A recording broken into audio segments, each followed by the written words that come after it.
and ask your question, share your thoughts, or just generally participate. It's more important for all of us to participate.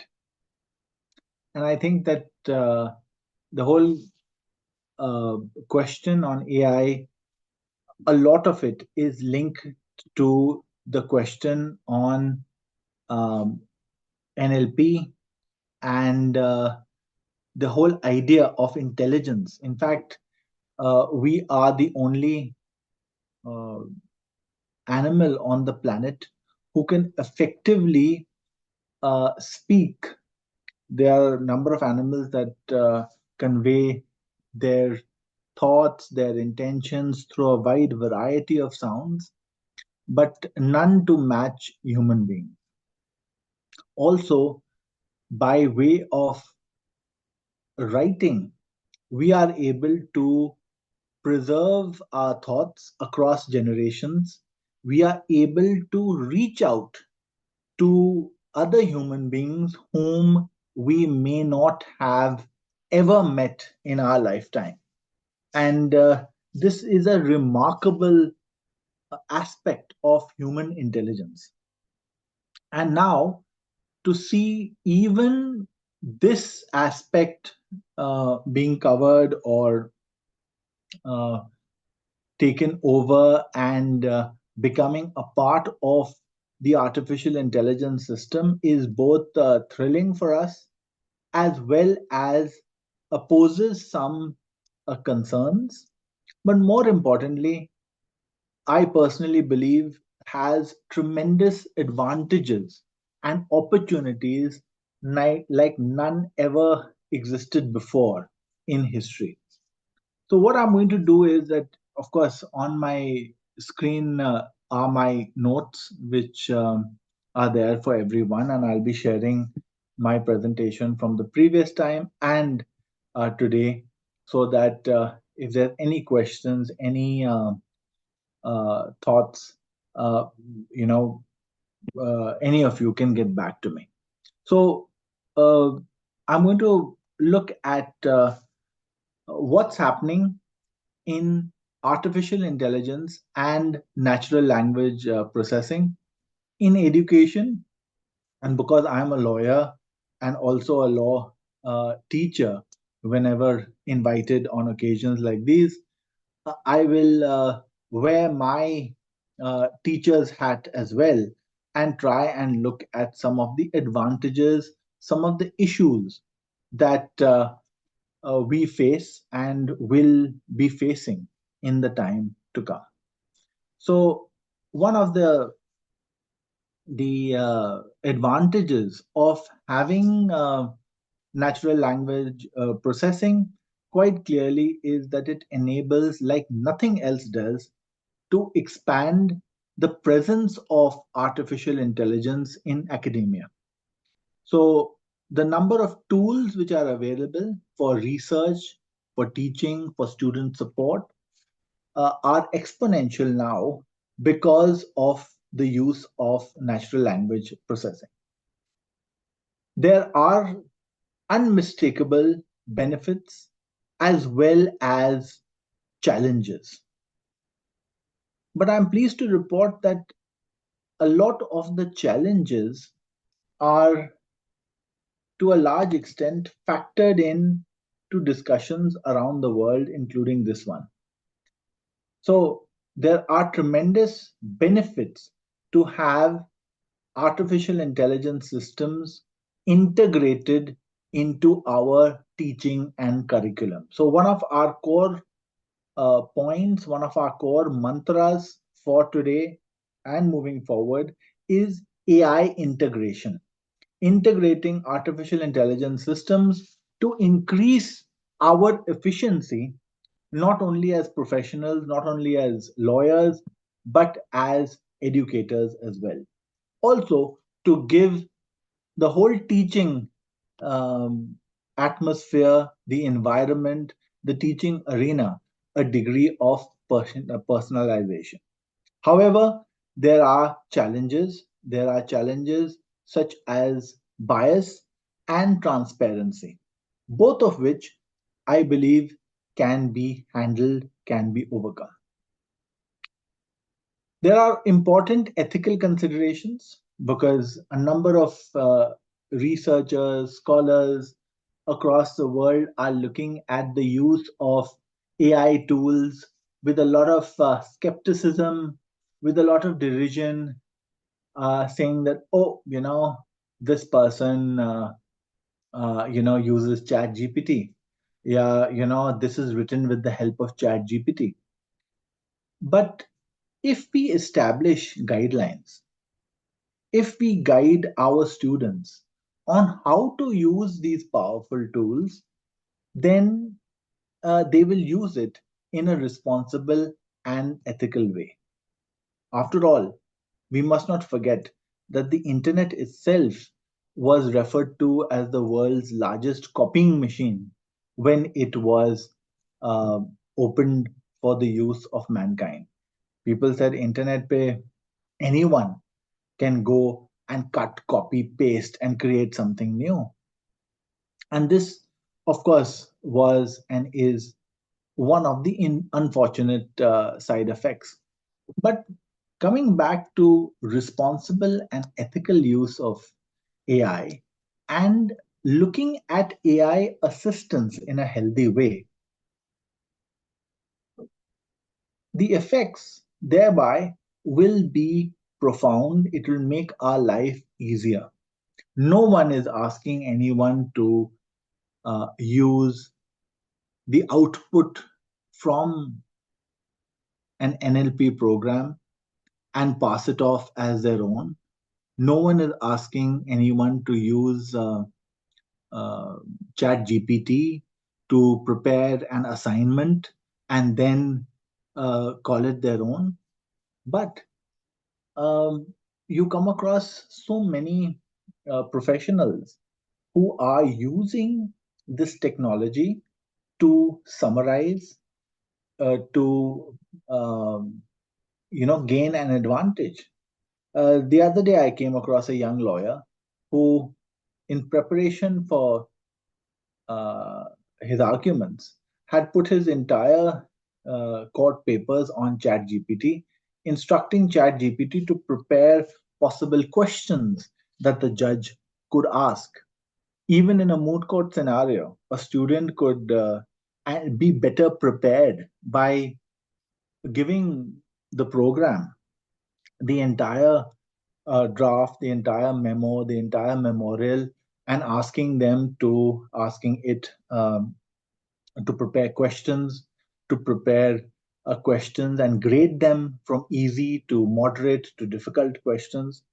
So, in short, technology can make us better. What do we have to do? We have to encourage innovation while focusing on integrity. Just because we have a new tool, it doesn't mean to say we lose integrity. In fact, this is a great opportunity for us to teach youngsters the importance of scholarly and academic honesty, the importance of integrity moving forward. It will be important and crucial for all stakeholders to come forward and collaborate, whether academia, policymakers, AI experts, to develop guidelines for the use of AI. We must be able to support our students, support our academic community with these guidelines. We cannot just give people tools, especially youngsters, without explaining, without sharing best practices with them. So, in a nutshell, we are looking at devising and developing guidelines, which I hope that your esteemed institution and all the stakeholders, the entire members of the academic community who are here with us today, will be able to develop these guidelines so that we are using technology to the optimum without compromising and, in fact, while upholding and preserving integrity and core values of academia. So we know that artificial intelligence has the potential, and it has the potential to make revolutionary changes. We and our focus is to leverage the power of machine learning, the power of NLP to automate data analysis. Instead of having a human sift through all pages by themselves, we have an automated system to help us to do so, to accelerate our learning and to make our educational content more relevant, better, and, and ready for optimal use. Making sure that content, the classroom, the output is efficient and learning experiences are personalized. But of course, there are a number of challenges, some of which I hinted at in the beginning. Why do people scoff at AI or AI tools? Because there is the idea that these tools might be used dishonestly. In fact, academic dishonesty ranks one of the more serious concerns um, amongst academics around the world. We know that unregulated technology could enable students to cheat during assignments, tests, and exams and provide answers or generate content without their own work. So, one of the core concerns is academic dishonesty. The next is lack of transparency. And many educators, many academics have raised this. How do we know how AI systems are working? Do we have insight into the decision making process? And unless we do not understand how these recommendations are made or how conclusions are reached, can there truly be trust? Can this system be accountable? And around the world, the makers of AI, people in technology, have to work with academia to address these concerns. Then bias, positive, negative. All of us presume biases are negative, but they can well be positive too. A bias is just a leaning. A leaning is not bad in itself, but it needs to be identified because it will have an impact on the outcome. So, what are human biases? How do they operate in the real world? And how do AI systems inherit and amplify those biases present in the data that is used for training? Because at present, all data is derived from real world scenarios.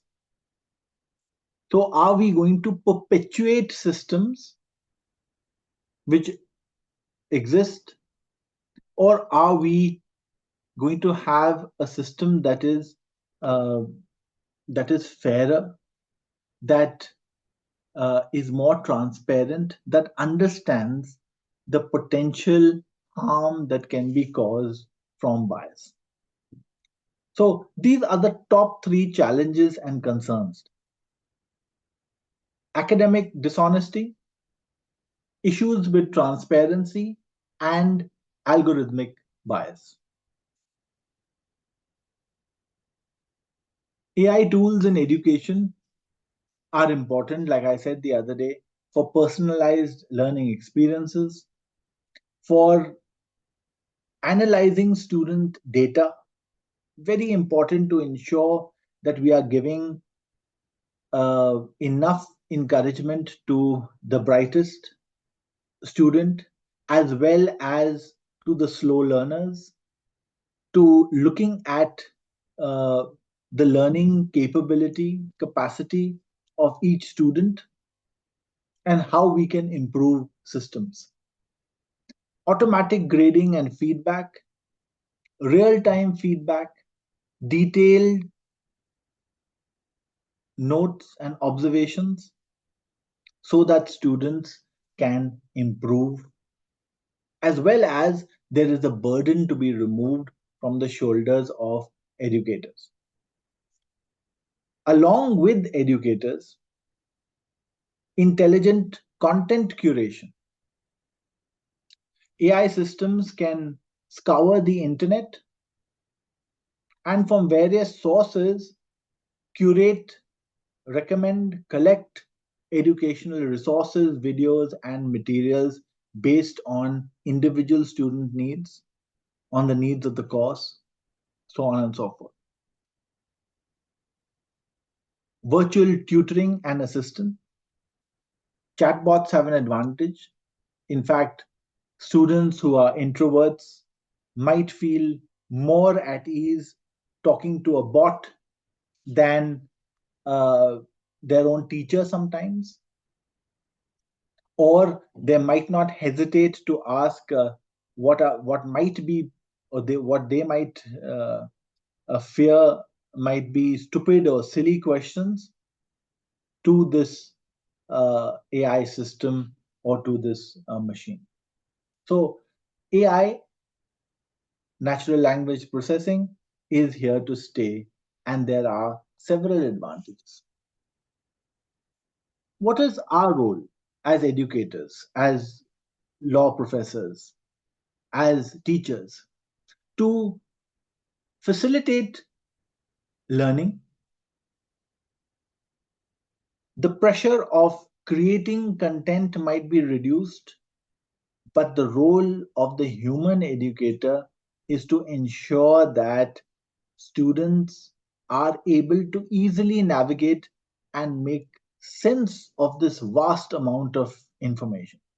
Remember, our students have access to information, learning, cases, case law like never before.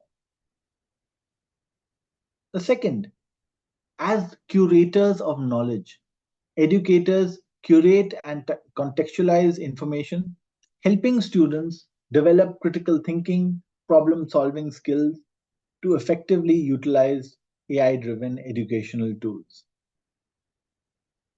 As, as educators, we must adapt. This is a powerful new tool, and we have to adapt our teaching methods to personalize the learning experience for each student, to ensure that each student leverages AI powered adapted learning systems, and to make sure that content is structured, tailored, um, and not only content, but the learning process itself is um, paced in a way that the individual student is benefited, their pace is taken into account, and um, output managed in a way that the individual student can handle it. Very important that educators see themselves as ethical guardians on the ethical use of artificial intelligence systems. So it is us who will identify and promote responsible practices. It is us who will address these concerns around possible flaws, around possible structural harms such as bias, privacy, and of course, the very impact of technology on the learning experience. And the only way to do so is that if we as educators are also lifelong learners, educators must take on the role of upskilling themselves and adapting to the evolving educational landscape. We must be informed about the latest advances and using those advancements, incorporating that new technology into our teaching practice. So, these are some of the roles or the charter that I think we need to give ourselves. And we have a system, a revolution before us. And I think, like never before, the sharing of information will take place at an unprecedented global scale. At the same time, you have this what I term disruptive headlines or the noise or the confusion, a lot of bad things being written about the impact of artificial intelligence. So, someone wrote AI powered grading, blessing or curse. So, if a machine grades students, can there be bias? What about fairness? Are you sure a machine can really be fair? So, another doubt. Chatbots in the classroom, will they replace teachers? Will chatbots take away our jobs? Will we no longer be teaching tomorrow? AI generated essays, cheating or innovative learning. So, if students use AI systems, if students use Chat GPT more and more, they will be encouraged to cheat. And that is definitely not what we want to do. So, another alarmist headline. Then, personalized learning with AI. Great to talk about tailor made learning systems, customized educational tools, but this will be intrusive. This will take away the autonomy of the student. How will the student learn themselves if we are taking over this task? AI powered proctoring. Is it right for us to secure the examination at the cost of student privacy and surveillance? So, these are some of the concerns that have been voiced around the world. And to each, there is an answer. The only answer lies in balance, in ensuring that we have to address any potential problems. Can we allow AI to grade and not oversee that grading? No. Don't we need to see whether we've trained AI well to grade our students? Don't we have to be receptive to, to data, to information about our students gleaned from these AI tools? So, yes, there will be AI powered grading. It is for us to turn it into an advantage. Chatbots can be there 24 by 7 to answer student queries. They must be structured in a way to complement teachers, not to replace them. No one can replace a teacher. Definitely not a chatbot.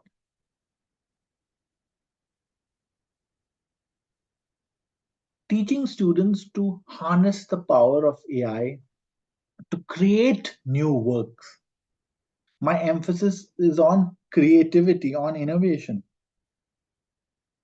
not to use AI tools as a mere shortcut, as a mere dishonest shortcut. So students have to be mentored, have to be taught. Use AI. Use it as a tool, use it as a stepping stone to create your own work. Personalized learning, where the student is able to create their own learning experiences with the guidance of the educator. There is no possibility of it being intrusive unless we are not auditing the AI system. So AI systems have to be audited, and the same for online proctored examination. We have to ensure that educator, student are protected in terms of privacy, that there is no unlawful collection of data. The data is collected, used only for the purposes of which have been already notified. So, dealing with these alarmist headlines, these headlines are important. These express real fears, but we have to deal with them sensitively, responsibly, and in a mature manner.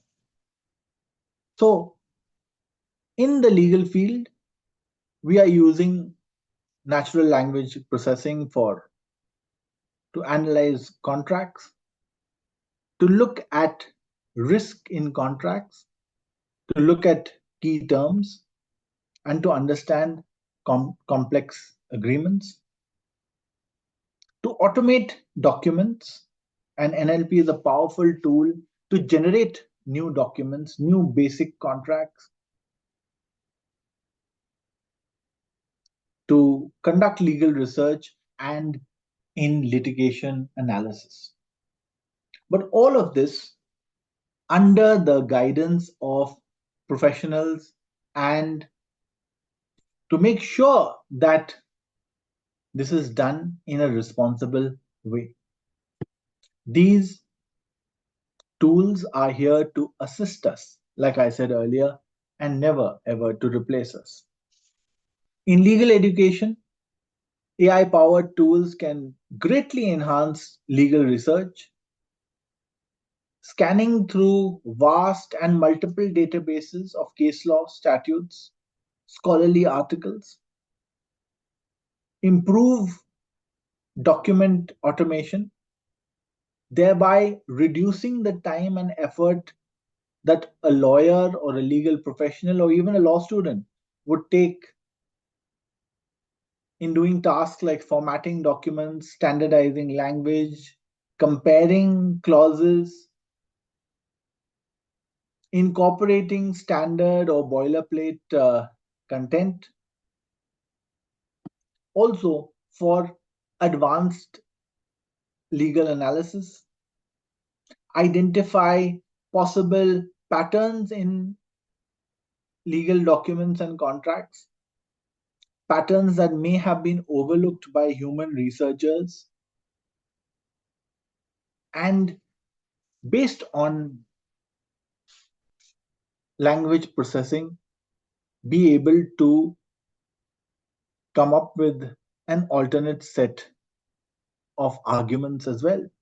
It is like having another mind to assist you, not a mind to take control, not something that will um, take on your task or to replace you, but to work alongside you. Similarly, to personalize learning experience, to tailor make content and assessment to the learning styles of each law student. It's not about passing or failing or grading or not. It's to make sure that each one of our students learns. Each one of our students comes away with the relevant, workable knowledge and experience and improves their learning outcomes.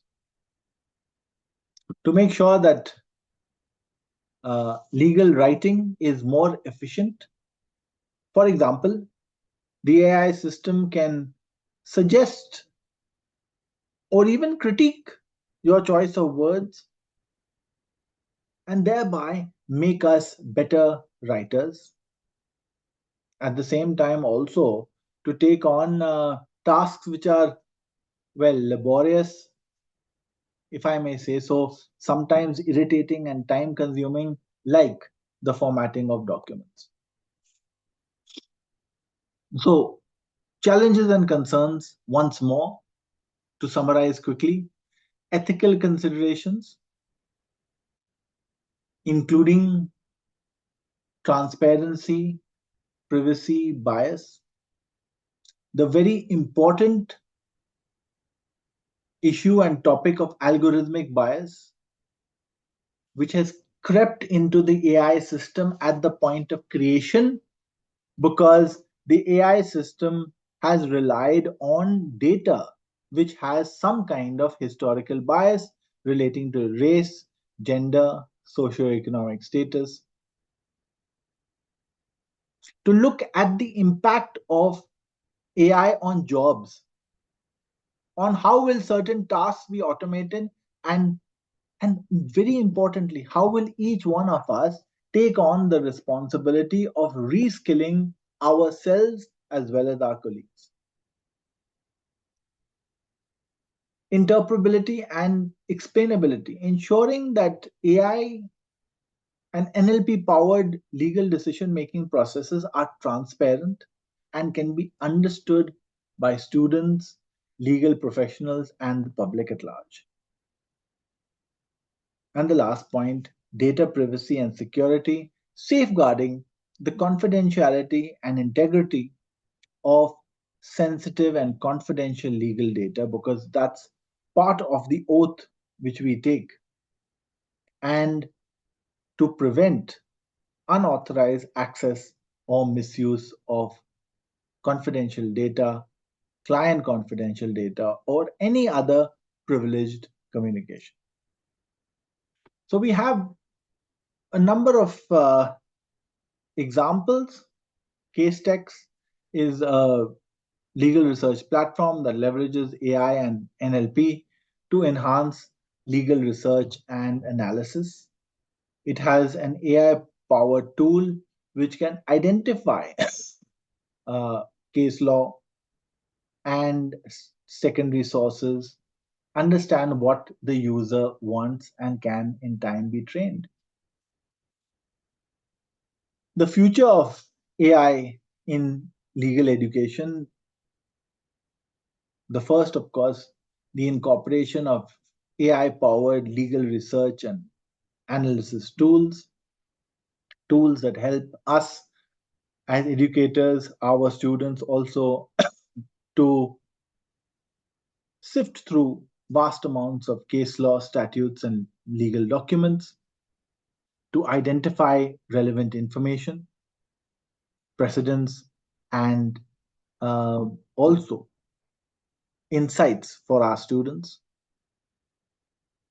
If we want, we can use automatic grading and feedback systems, which can, to an extent, free up the professor's time. Intelligent tutoring and personalized learning. Um, these platforms, powered by AI and natural language processing, can tailor the education experience to each student's needs. Simulated legal scenarios and virtual classrooms. AI generated simulations can be very important learning tools. So, AI can recreate and simulate legal proceedings, client interactions, and courtroom environments so that law students can practice their skills in environments that are realistic, low stakes, and of course, improve their productivity. We've discussed before automated legal drafting and document generation tools to assist law students and lawyers in drafting legal documents, contracts, providing guidance, evaluating templates, and of course, automated formatting as well. So, what is at the core? At the core is the fact that there is this revolution which is and a tremendous opportunity, but it is also like a massive storm, something we can't avoid. And therefore, we need to consider the ethical implications, such as bias, transparency, accountability, to ensure that that the technologies used are used in a manner that is responsible and equitable. So we need to prepare students for life in the AI powered or AI driven legal landscape. Looking at computational thinking skills, mastering AI powered legal research, integrating AI ethics and accountability into their practice, and also data analytics and interpretation. So, what do we need to do to foster this culture of responsible AI? Raise awareness, promote the understanding of responsible AI practices among all of us, educators, researchers, faculty, students. Highlight the positive impacts, both positive and negative, so that AI can and its impact can be measured. Integrate AI into the curriculum. So it is incumbent on all of us to develop courses, modules, or workshops that cover principles of ethics, transparency, and accountability in AI deployment and development. To facilitate collaborative dialogues, discussions, debates on the opportunities that responsible AI presents, to encourage collaboration between academia, industry, policymakers, and community stakeholders to address areas of concern, especially emerging issues, and to work together to co create solutions. Ethical review processes establish clear guidelines and review processes that ensure that AI driven research projects adhere to ethical standards. Empower review boards to assess potential risks and benefits of AI application before implementation. And of course, ensure that there is a system, a mechanism, an apparatus to ensure ongoing monitoring and adjustments. Implement mechanisms to continuously monitor the impact of AI systems in academic settings. Regularly evaluate and adjust policies, practices, and educational initiatives to address evolving concerns and maintain a culture of responsible AI.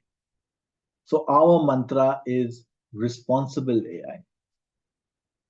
Ethical considerations and challenges, some of them, and our concerns. These are our concerns and fears of bias that will put certain groups at disadvantage.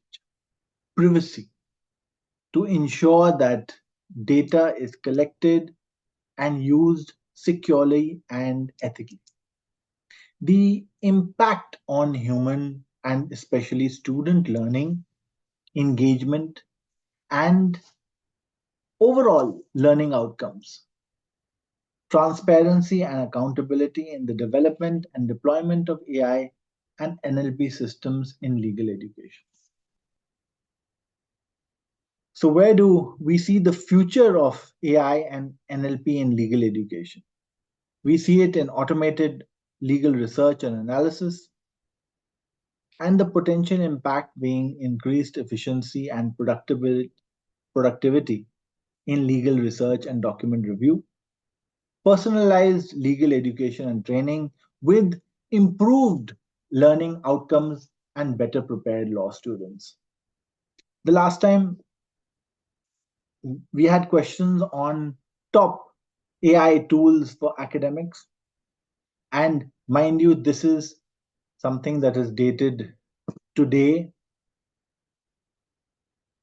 the 5th of December 2024. It might not be relevant or current tomorrow, but these are some of the tools that I would recommend.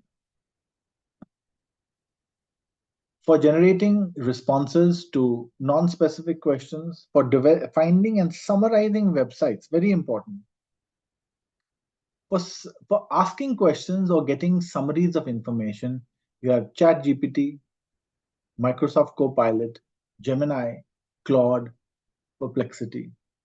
Top AI tools for academics continued, for finding scholarly articles, for summarizing a particular scholarly articles, for asking questions of a particular article, for uploading articles and developing summaries and questions.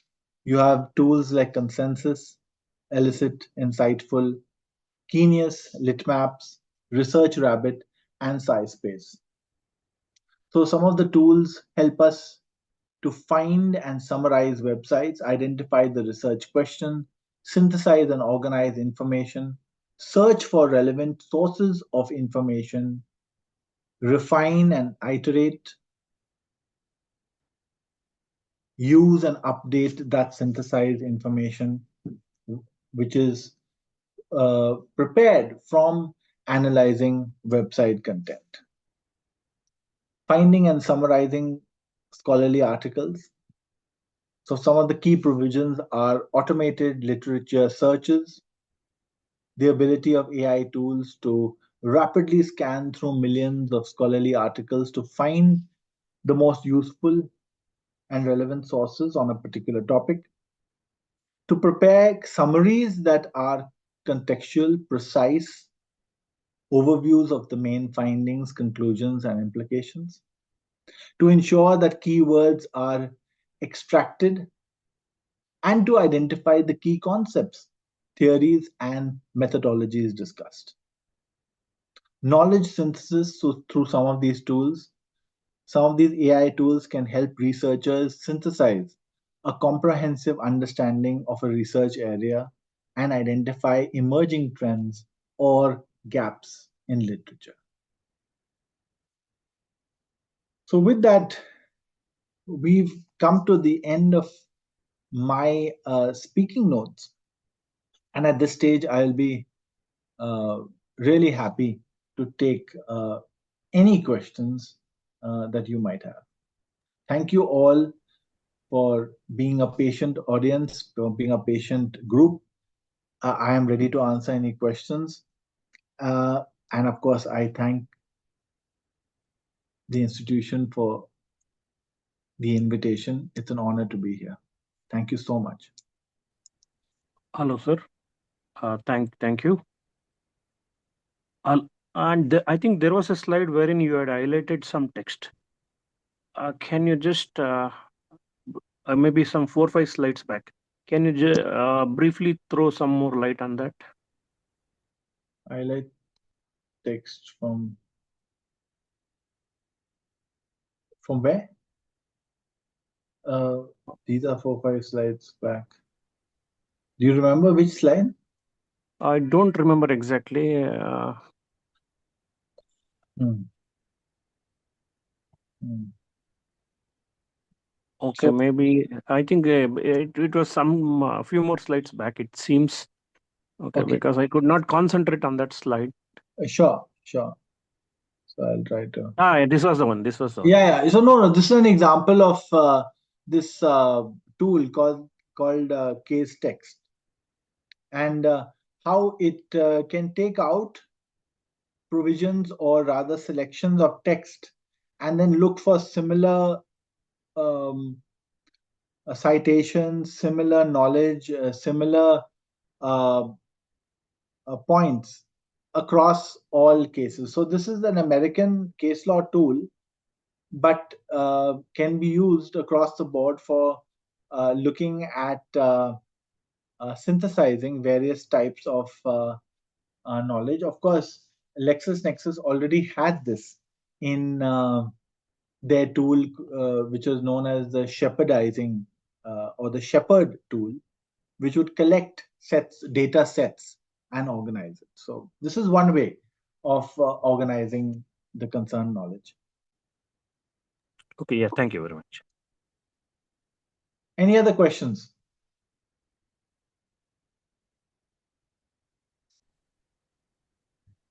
Hello, good evening. Am I audible? Yes, sir, you are. Fantastic. That was a very good insight into the legal education system. My question was that if there's a case scenario that in a case proceeding, a person is uh, convicted by the human judgment, whereas if the data is fed into the system through the AI means, and the judgment which is coming from the AI system is acquittal. So that means they are two contrasting, and the data is equal both for the human judgment as well as for the AI judgment algorithm. So do you think the human error judgment can be challenged based on the AI judgment because they are very contrasting? Thank you. Over Right. to you. See, at present, thank you. The question is very pertinent. Uh, in some respects, we aren't there yet because AI as a tool has not been deployed in our legal system as of now. But yes, if we have any source of data, of review, of relooking at a judgment, which is based on the application of law, then that material can be used in review. So, if there is a way that I can demonstrate that this AI tool has been able to apply the law and apply it, and there is an error in this application of law by the learned judge, then that can be used in appeal. Because presently we do not have AI tools sitting alongside judges or even being used by judges in a courtroom at the moment. But it will be useful because it is clear that we need these tools to go through to look at vast volumes of data which probably are difficult or is a difficult task for a human being. So, but there are two Yeah. aspects to your question. Yes, this should be used, but presently, well, there is no system that allows us to. But I hope that in future we could have a review by AI like a DRS system. Yeah, and I think more of appeals filed by the clients. That is what I can see. But the reason why I asked you this question, because the human error, you see, it is influenced by so many human factors. When the judgment was being formulated, the element of fatigue, the element of emotional stress, and lack of attention, and so many other environmental So, factors which goes into coming to make a conclusion on a judgment by the authority deciding the case. Whereas so these factors, they don't exist in AI. AI is not influenced by any environmental or any internal factors, except that there could be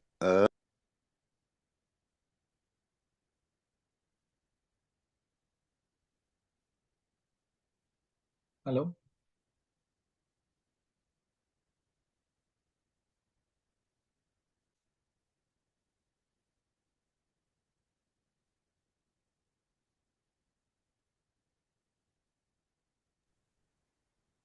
sorry, I my signals went off. Am I audible? Yes, you're audible now. Yeah, sorry, I missed out. No Uh, problem. what was the last thing which you could hear?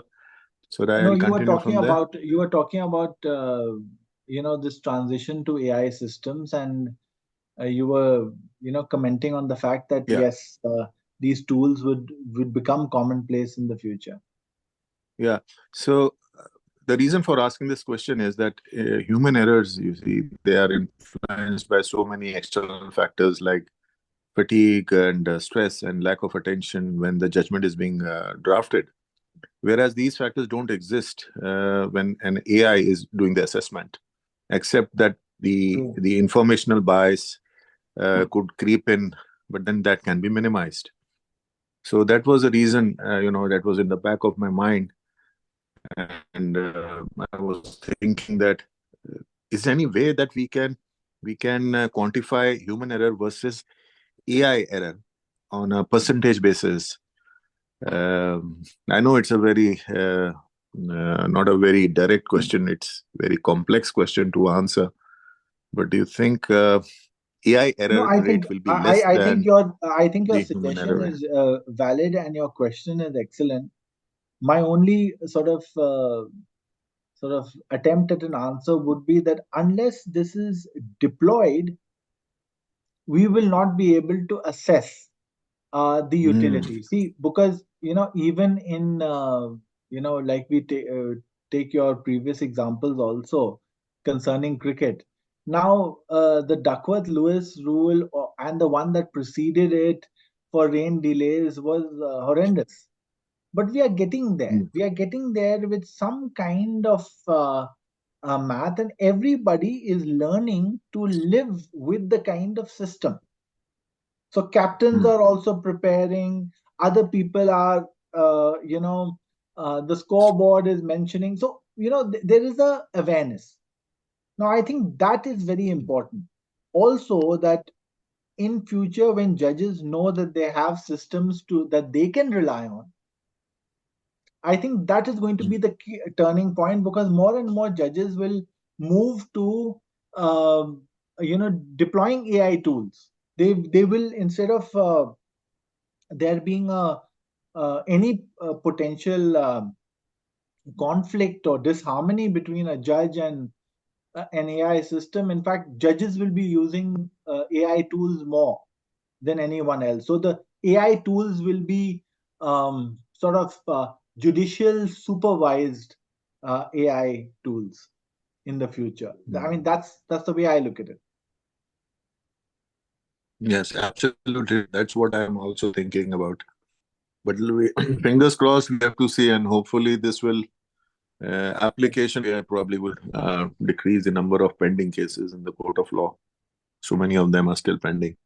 Thank you so much. So true. Thank you so much. I mean, this is a brilliant your insight. Thank you so much. Any other questions, ladies, gentlemen?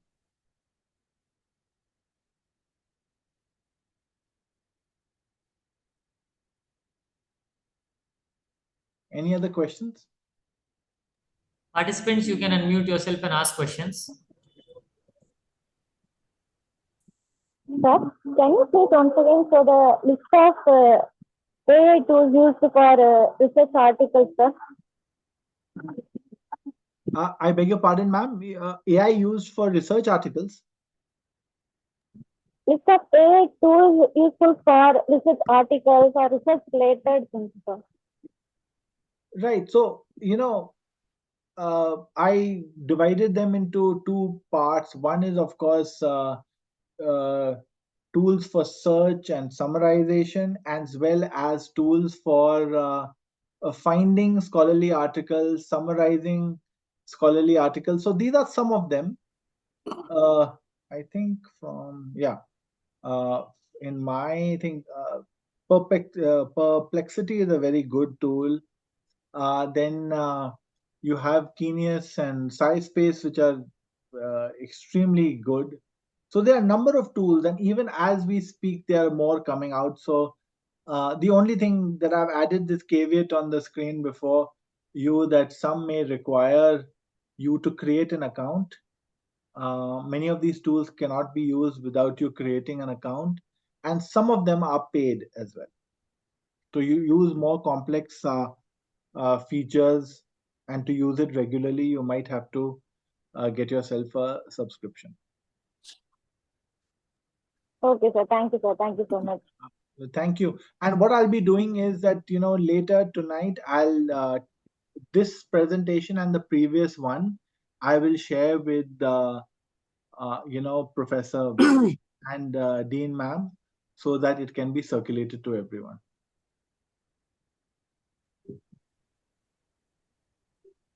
My only caveat, my only disclaimer is that these tools are just indicative. These are the top tools at the moment, according to me personally. There might be some even brighter tools than these, and this is current as of today. I prepared these two slides, this one and the previous one. I prepared these today, so you have. Uh, I mean, this is my personal view.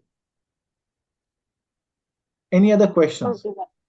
Sir, can you Thank you, ma'am. please explain what we are trying to convey through by saying personalized learning, sir? Personalized learning? What we are trying to convey by saying the word personalized learning?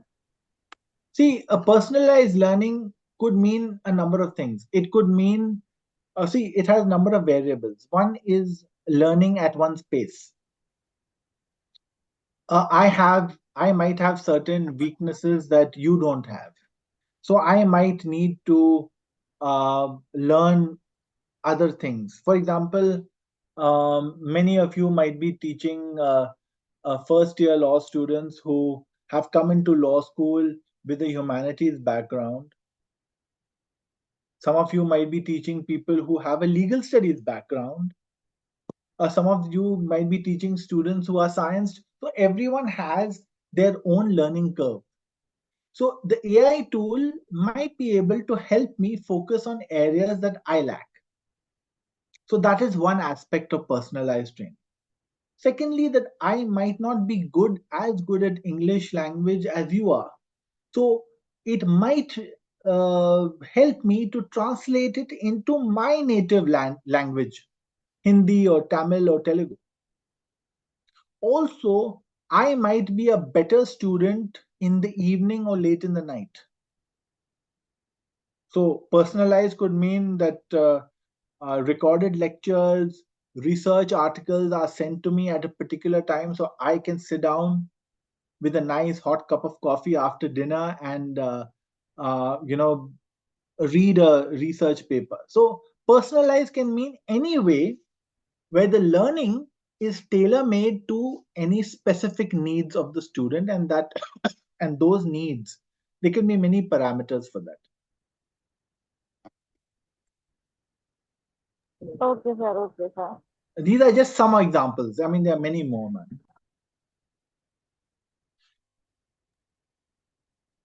Sir, a very small question, if you allow me. Sure, sir. Sure. Anytime.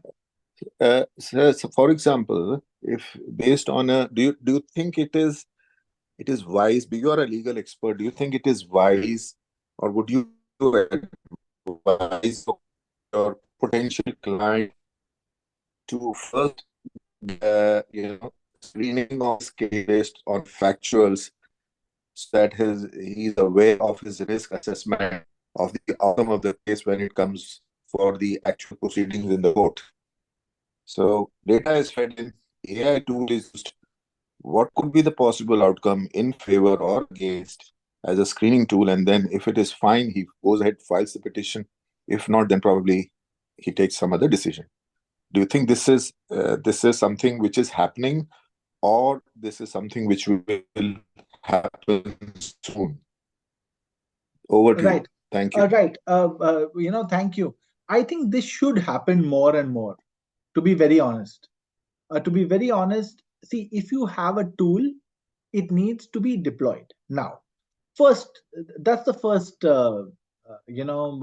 reaction to your question. But at the same time, you are deploying or you are using a tool. It is best that the resultant outcome, the uh, the output is analyzed by an expert. So if you ask, so in medical terms, um, should I be using the latest technology? Should I be using an MRI, or should I be using, blood reports or any other thing? Yes. Now, should a client look at his own blood report and decide the future cause? Well, may not. I think he's better off working with and consulting and working under the guidance of a trained physician. So it depends on whether the person who is analyzing that relevant data is a trained legal mind or not. There is no reason for a manager not to be trained in law, or for any other professional not to understand his own case properly. But I think that the best possible combination is client assessing his risk, legal risk, and possibility of outcome with the help of AI and alongside an expert. So this kind of will be an unmatchable combination, if I can say so with your permission. That this will, this scenario which you are painting needs to be complete with, yes, AI tool to be deployed, but also the legal professional who is, you see, because many a times even now, if we have to give guidance to a client on how long a particular type of proceeding will take in, say, the district court in Orissa or somewhere in Rajasthan, what we normally do is go with an experienced local counsel, someone who's familiar with that court. So our mere understanding of the law is not good enough, because you might have some differences happening locally. So if you have the tools, why not take everything into account? And mind you, even if you have everything, you still don't know the outcome, because after all, Sun Tzu tells us that having knowledge of yourself, complete knowledge, and having complete knowledge of your enemy will give you a superior advantage. Now, I don't know what the other chap is going to come up with. So there are limits to this analysis. But yes, if I were advising a client, I'll say go with your understanding, because you understand the business. You know your risk appetite. Here is the data which is got from the AI tool, and here is my legal interpretation also. So all of these things put together will probably put you on a better footing than any one thing alone.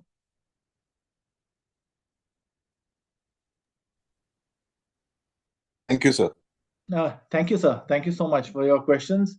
Any other questions, ladies, gentlemen?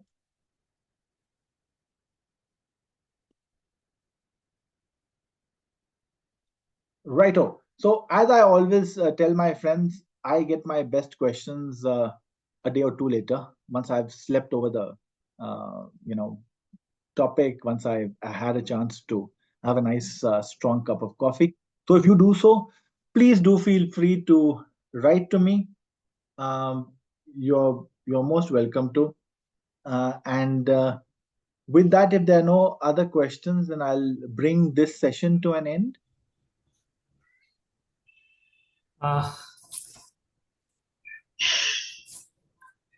Thank you so much, Mr. Rodney D. Ryder, sir, for delivering such a profound session. Your insights into how natural language processing is revolutionary in education were not only informative but also deep inspiring. Your thought-provoking examples have left us with new appreciations. Thank you once again, sir. Thank you. Thank you so much. And I'll be sending the presentation to you. Anyone has any questions of any sort? Yes, I'm sir. just I have a posting my- question. I don't know why I was not unmuted. I don't know. I'm Dr. Nitesh Kashyap. I'm Yes, sir. Please go on and ask. I mean, there's no restriction. sir. It was Before so. I answer Dr. Kashyap's question, I put my cellular phone number and email in the chat as well for anyone who has questions at a later date. Yes, please, Dr. Kashyap, please continue. Sorry. So, in one of your slides, you marginally try to represent the efficient legal writing mechanism.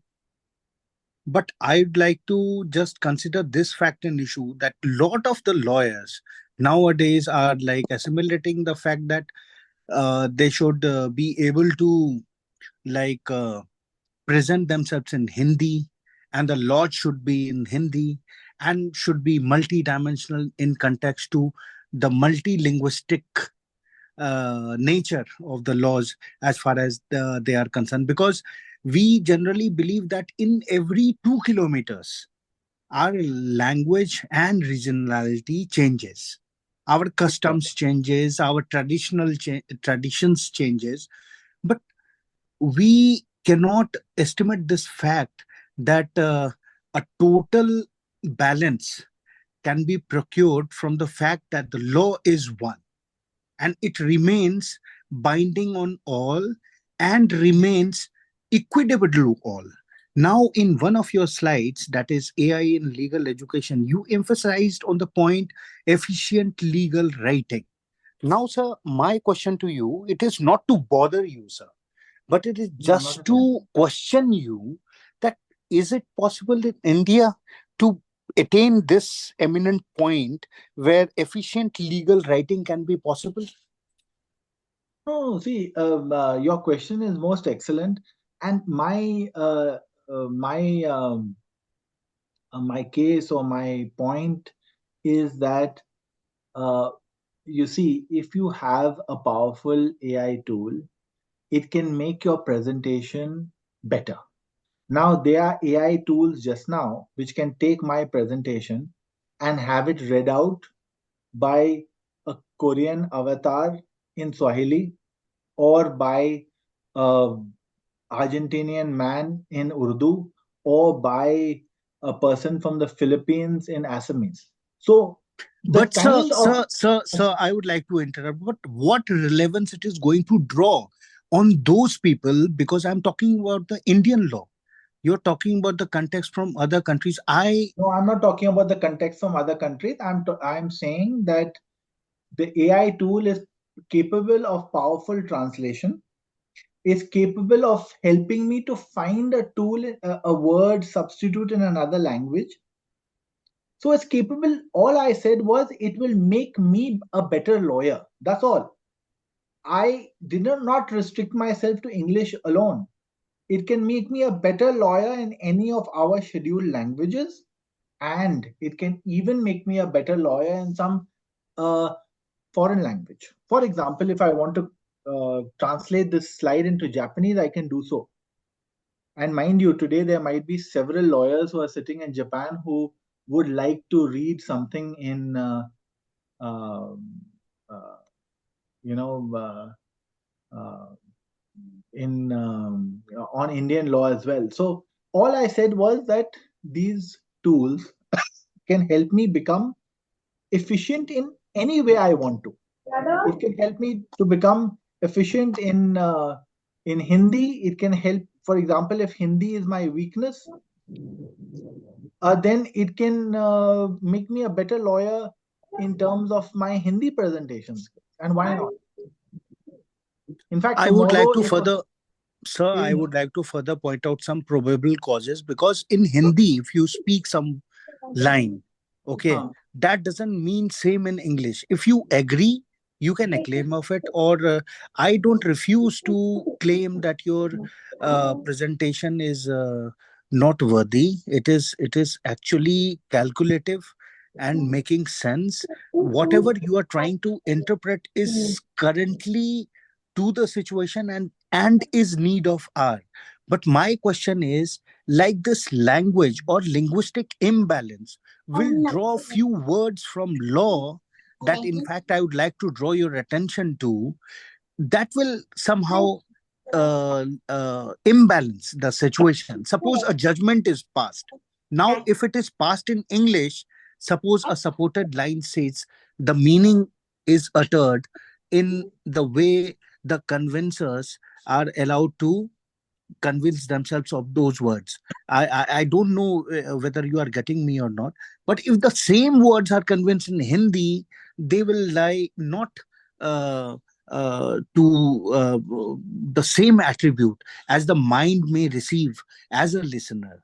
So, no, sir, what I'm trying to tell you is it can cause a kind of wave between languages, and misrepresentation therefore can cause the practitioners or the students a kind of inconveniency in the perceiving the meaning of law as it is framed.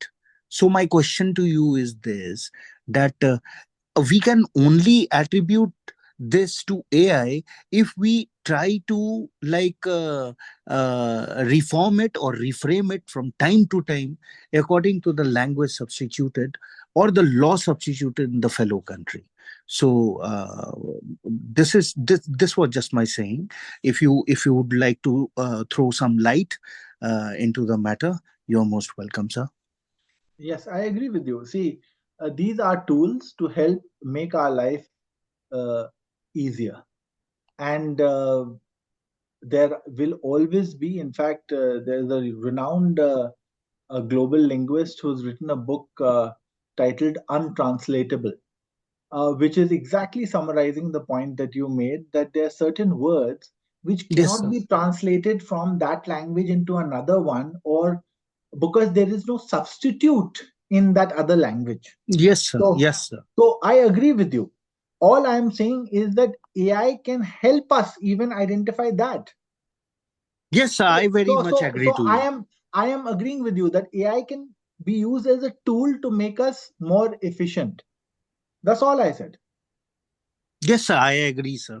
Thank you for answering me, sir. Yes, thank you. You know, you made a very important point. Thank you, my friend. And Pranam, sir. pranam to you, sir.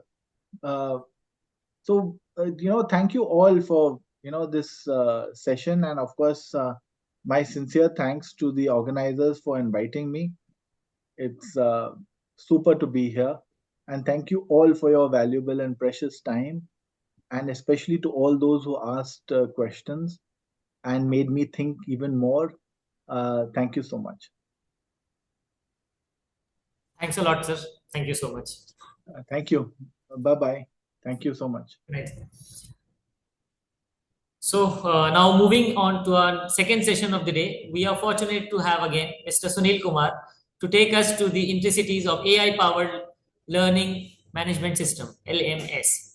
All without wasting a time, all over to you, sir. Thank you, sir. Thank you for giving me one more chance, opportunity to It's an honor for address us, sir. the participants. I hope my voice is clear. Yes, sir, it's perfectly fine.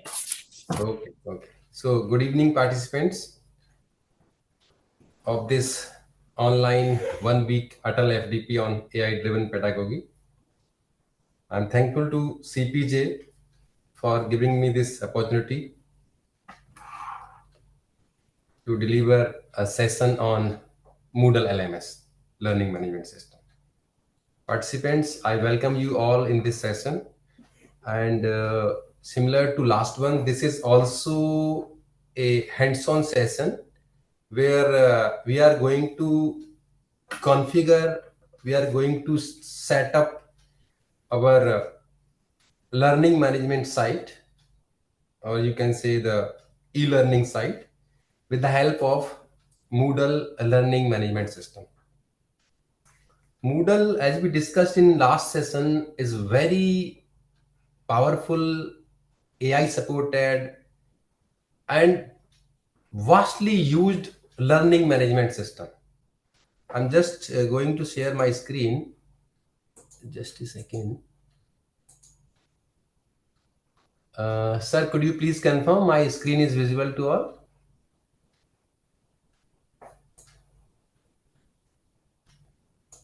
Please confirm my screen is visible to all. Yes, sir. Yes, Thank sir. you so much, ma'am. Thank you so much for confirmation. Before exploring how we can configure the Moodle LMS for e-learning, please see this web page,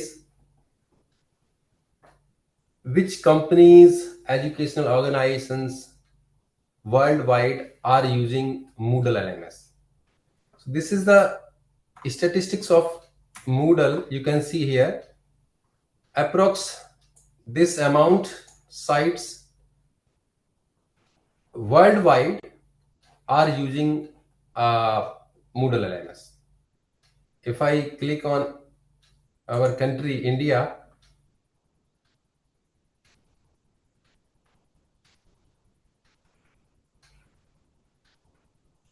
you can see this is the list of institutions which are using Moodle as the learning management system. Thousands of institutions in India are using Moodle LMS. Okay, so coming to the demo part, in last session we discussed Moodle through a Moodle demo website. On that day, actually our institute Bharati Vidyapeeth has also configured Moodle for the students. On that day there was an error in our server, so I was not able to demonstrate with my server, my computer, but that we have solved. So in today's session I'm going to explore configuration of Moodle learning management system with our own installation on our own server. So as I demonstrated in previous session, there are mainly 4 types of users in Moodle environment. One is the administrator. Second is generally the manager who can create course, who can enroll students in the course. Teacher who can add activities to the course page, and then students who can take quizzes, who can give assignments, and who can go through the study material a teacher is uploading on the course page. Okay, so you can see here, this is the home screen of administrator, right? Here is the site home page. We have configured the name as per the institution, and on this home page you can see there are 2 categories, 2 programs. One is Master of Computer Applications, MCA, and another one is the BAJMC.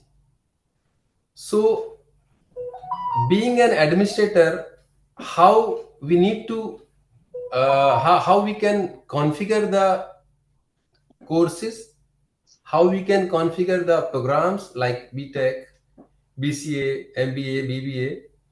So I'm going to explore this part first with the role of administrator, how we can add the programs, and then how we can add the courses under the program. Then with the teacher role, I will try to demonstrate how we can enroll the students, how we can add the activities to the course page. And then with the role of student, I will try to demonstrate what a student can do with this Moodle LMS. Okay, so moving ahead, I have logged in with this Moodle LMS with the role of administrator. So here we have the option turn editing on, turn editing off. By default, the editing on option is enabled with this environment. Here you can see we have the option of add a new course. For demonstration purpose, I am trying to log in 2 different windows. So in one role, what I am doing should be reflected to the users. For example, with this role of administrator, I am going to create a page, and how the page will look like to the teacher. So for that purpose, I am going to log in with the same site, but with the role of teacher. I will also demonstrate you how you can add different types of users. User means the administrator, right? The manager, right? Teacher, and student also. How we can create different types of users with this Moodle environment. So in incognito mode, this is the URL of our website of our Moodle. Okay, So without login, it will look like. So for example, I have a user named as Ambuj, okay, and her password.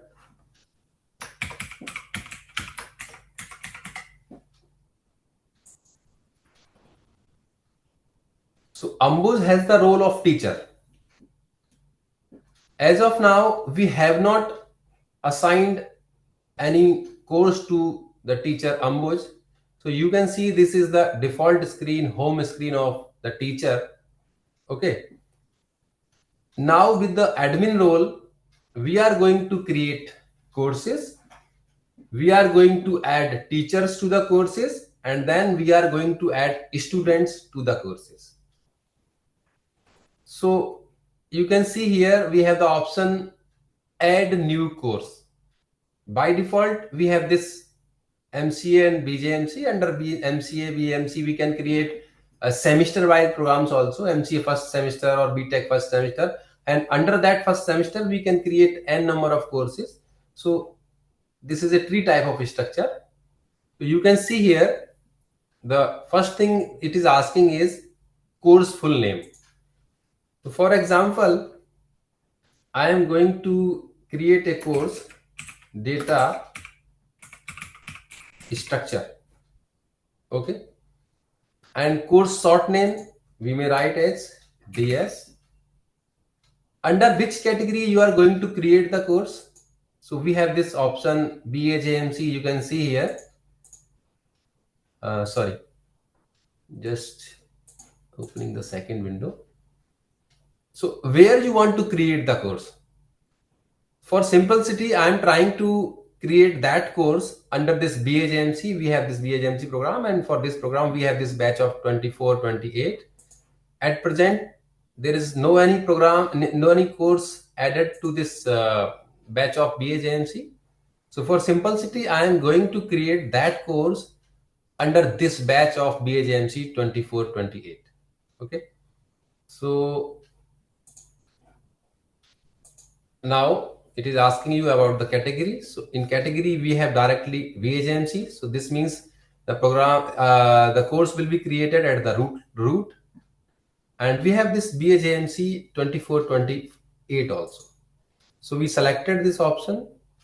Now it is asking you to show the course under this program or not. So by default it is so, no need to hide, as we are going to create the course for the students. So it should be shown to the students. Here are the options of dates, course start date. If suppose I'm going to start from today, I can set 5th also. In back date I can set. So now the course end date, generally a course is of 6 months. So we can set here approx April or May 25, right?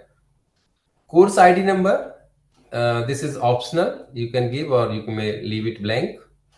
So this was the basic information: title of the course, the short name of the course, and the category under which this course is to be created.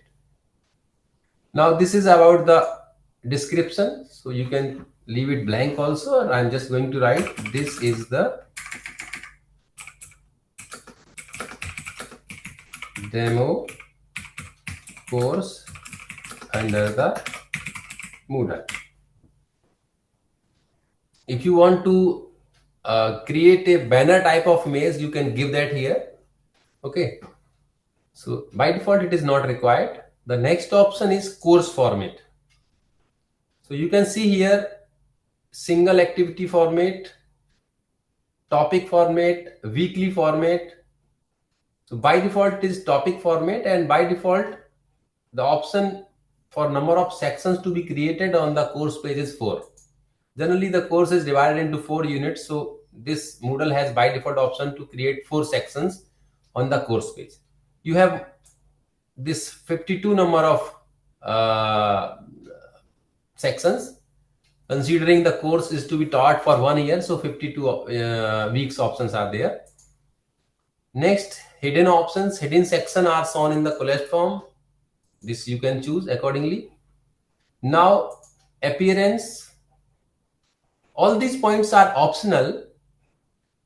File and uploads, here is the option, a teacher or the student can upload the file, and then what will be the maximum size of file a student can upload, or what will be the maximum size of file a teacher will upload.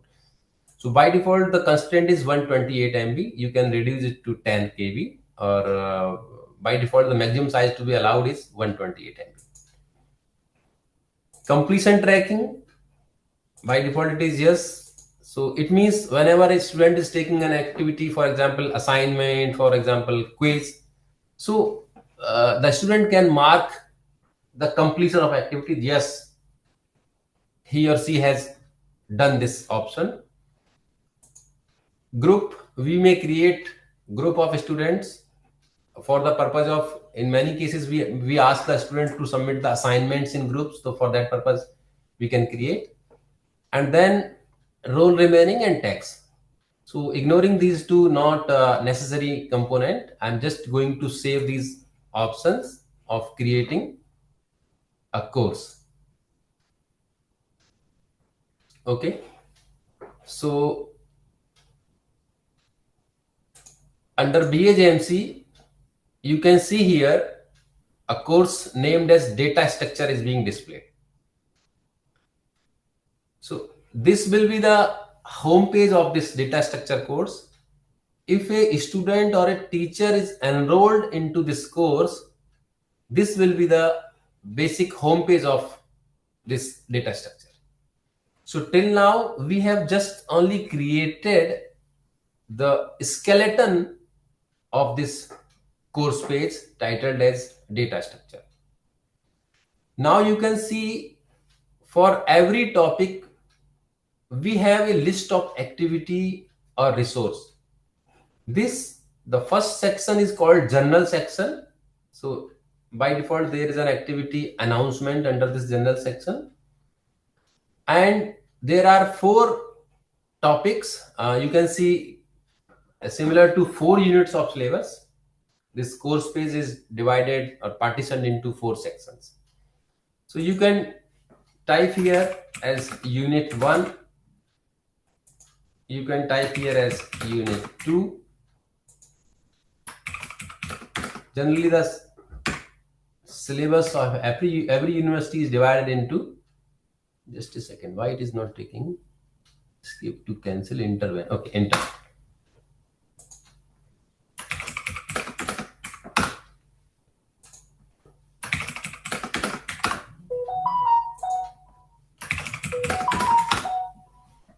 So by this way, you can rename these topic 1, topic 2, topic 3. Okay. So now moving ahead, after creating this skeleton of course, with the role of teacher, actually at present, I have created this course with the role of administrator. So administrator or the manager can create the course, and after creation, the administrator or the manager should assign a teacher to this course. The teacher should have the responsibility to add the activity or resource to this course. Admin, having the highest power, can also do such activities, but for educational organizations, this should be done by the teachers. Okay, so going to site administration with the role of administrator, you can see here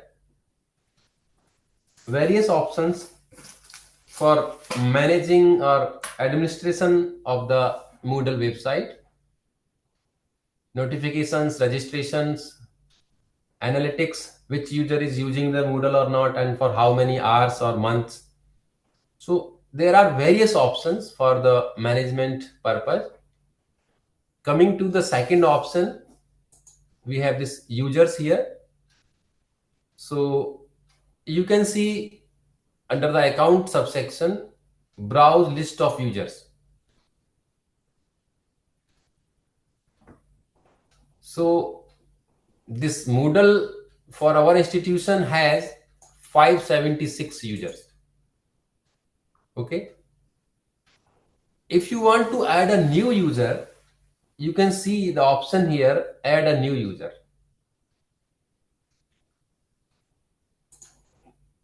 Okay.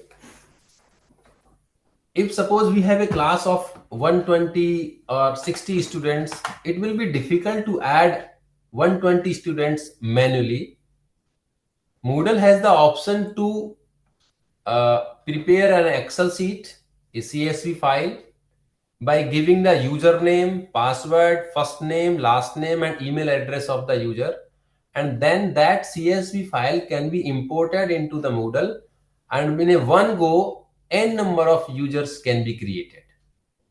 So how we can create users one by one manually, I am going to demonstrate that. So this is asking the username. I am giving as testing. Okay. And the option is suspend account. We are not going to suspend. We will try to, after creating this account of testing user, I'm writing as testing user, we will try to log in with this account. So we are not going to suspend this testing user. Here is the option generate password and notify users. No, we are going to give the password manually here.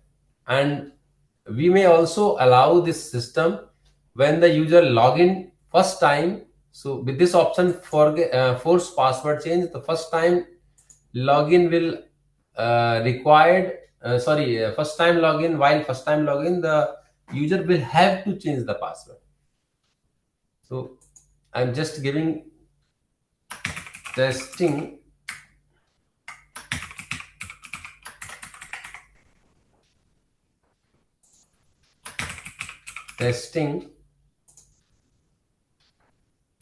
user. We need to give an email address also. So giving my email ID.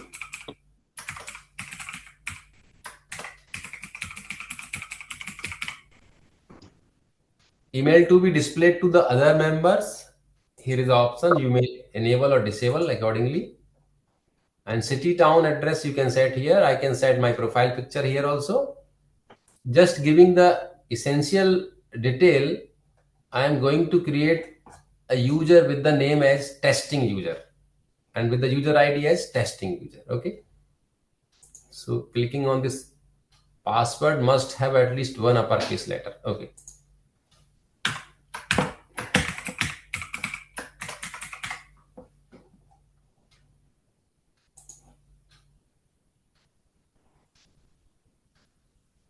I have given was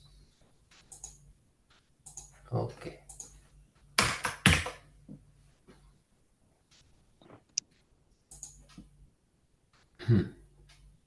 So by this way, I have created a user manually. I have just created the user and I have not enrolled that user into any course.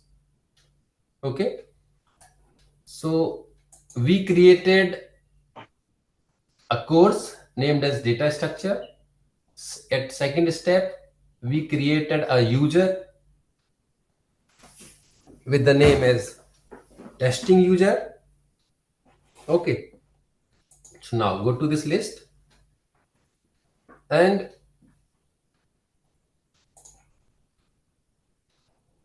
sorry, just a second. Our next point is to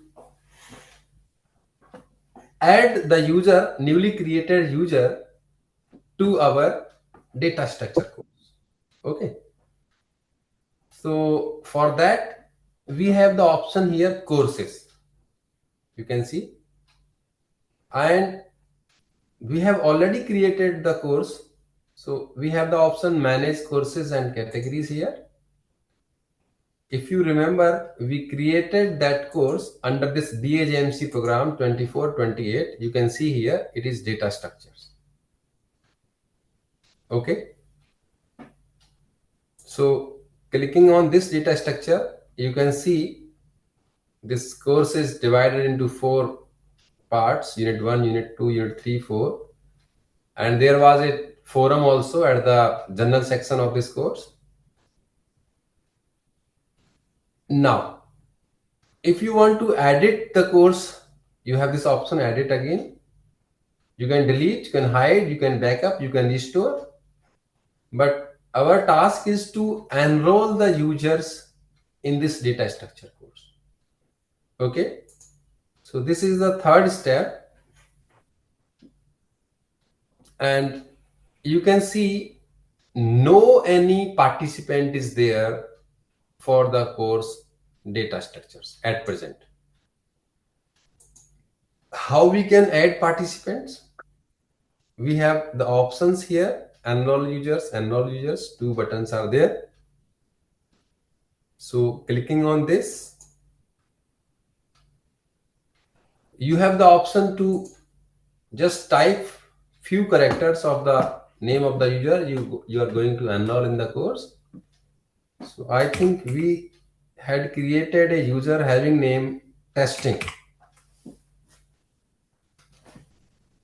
So there are 3-4 more users having the name test user, test.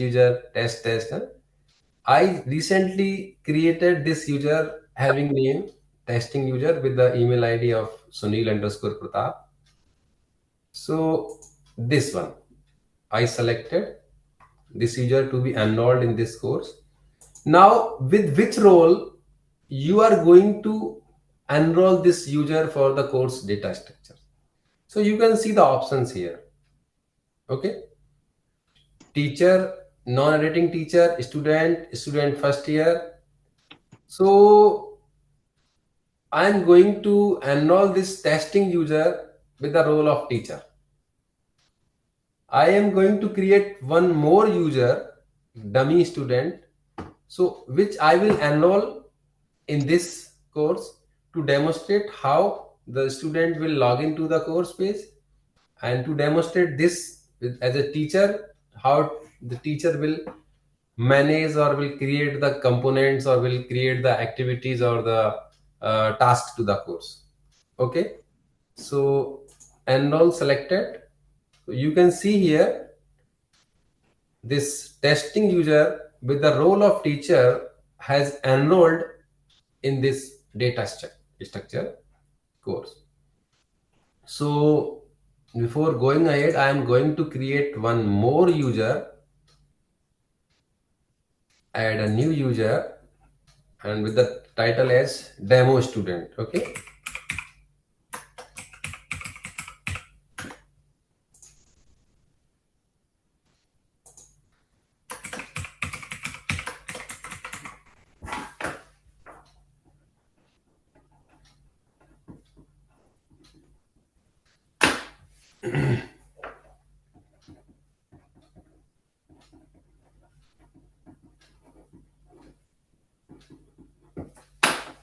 Giving the password for this user, and the name of this student is demo and surname is student. Email ID of this, I am giving email ID of one of my student.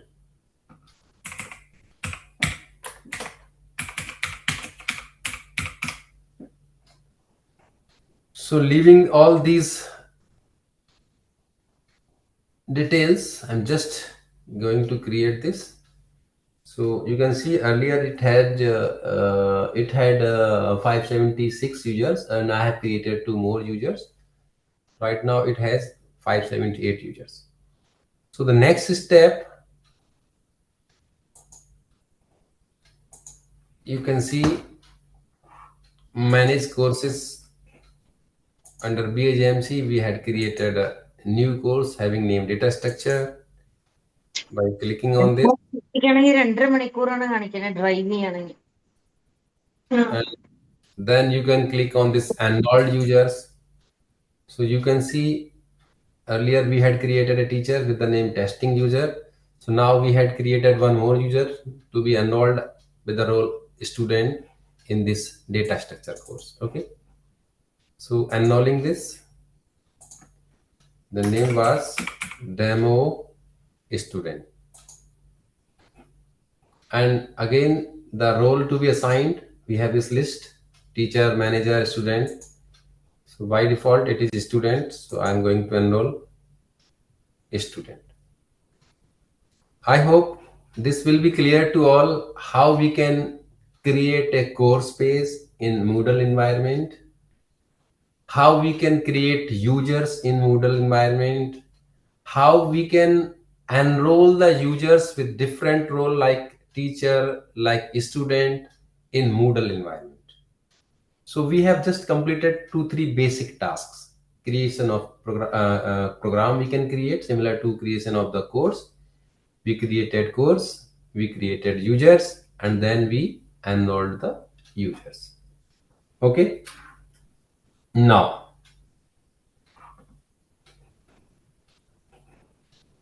let us try to log in with these two users we have just created.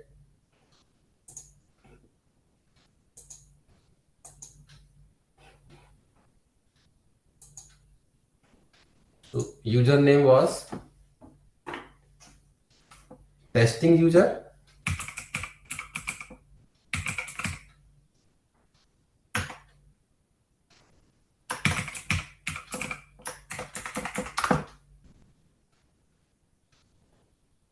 Okay. So for testing user, if you remember, the testing user has the role of teacher. So when the teacher having name testing user logged into the LMS Moodle, the courses in which this teacher is enrolled, you can see are appearing in this left side menu panel. You can see my courses DS, short name. Okay. And for this DS, as we created the skeleton with 4 units, and this was the general section announcements. So now teacher has logged into this data structure course.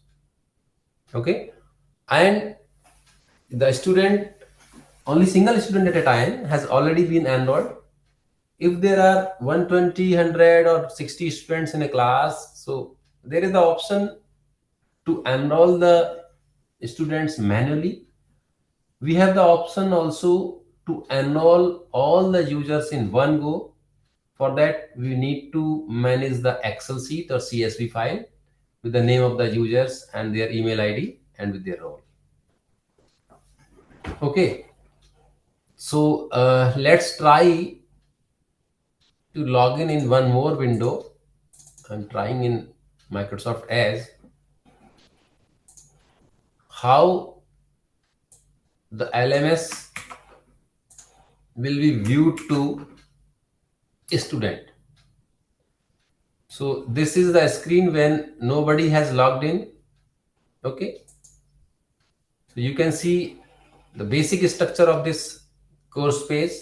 Only the data structure is viewed, nothing else. So to access the course contents, activities, resources of data structure, the student should log in. When you click on this, you need to log in. So we created a demo student for this purpose. The name was demo student, I think.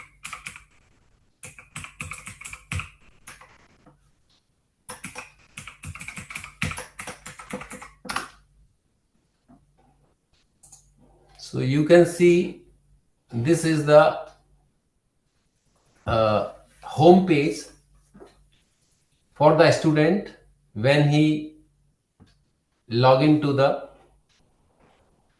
course page. So this page is empty. We have not created any resource, any activity, just created the skeleton. So this is how the student will see this LMS page. This is how the teacher will see this LMS page. And this is how the admin is managing this data structure course with student and teacher as the users of this course. Okay. Now, what teacher can do with the role of teacher, we need to explore how this course page can be populated, how contents, different types of contents can be added, different types of activities can be added to make this course page populated this course page. So with teacher role, I have already logged in, and now you can see this option here. With this option, we have the option of turn editing on. So to add any activity, to add any resource to this page, you need to make this option is on. Okay. So after making this option on, you will see against all these 4 sections, unit 1, unit 2, unit 3, 4, we have the option to add an activity or resource, activity or resource, activity or resource. Moodle supports various types of activities. Out of those various activities, in last session, I tried to cover 2 main activities. One was the quiz activity and another one was the assignment activity. So these are actually very common and very useful activities under Moodle environment. But in addition to these 2 activities, Moodle supports various other activities, which I am going to just cover basics of every activity or every resource. Okay. So starting with, you can create the activity or the resource under these 4 plus this general section also you can see here. So exploring the activities and resources under the general section, we have the option to edit this section also. Generally, we can categorize the we can classify the course in 4 section or 5 section. So we have the option to give the contents here for unit 1. For example, just to populate, just to fill out this incomplete or empty form, I'm going to add some course content.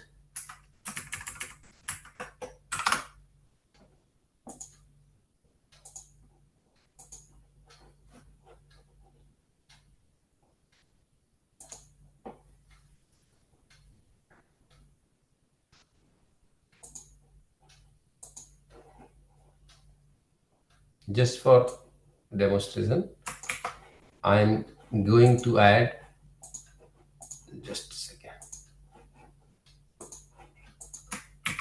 syllabus of unit 1, and under this section I'm going to add syllabus of unit 2,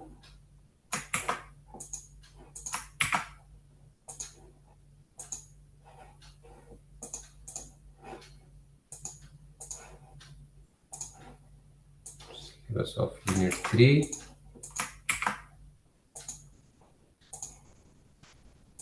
syllabus of unit 4,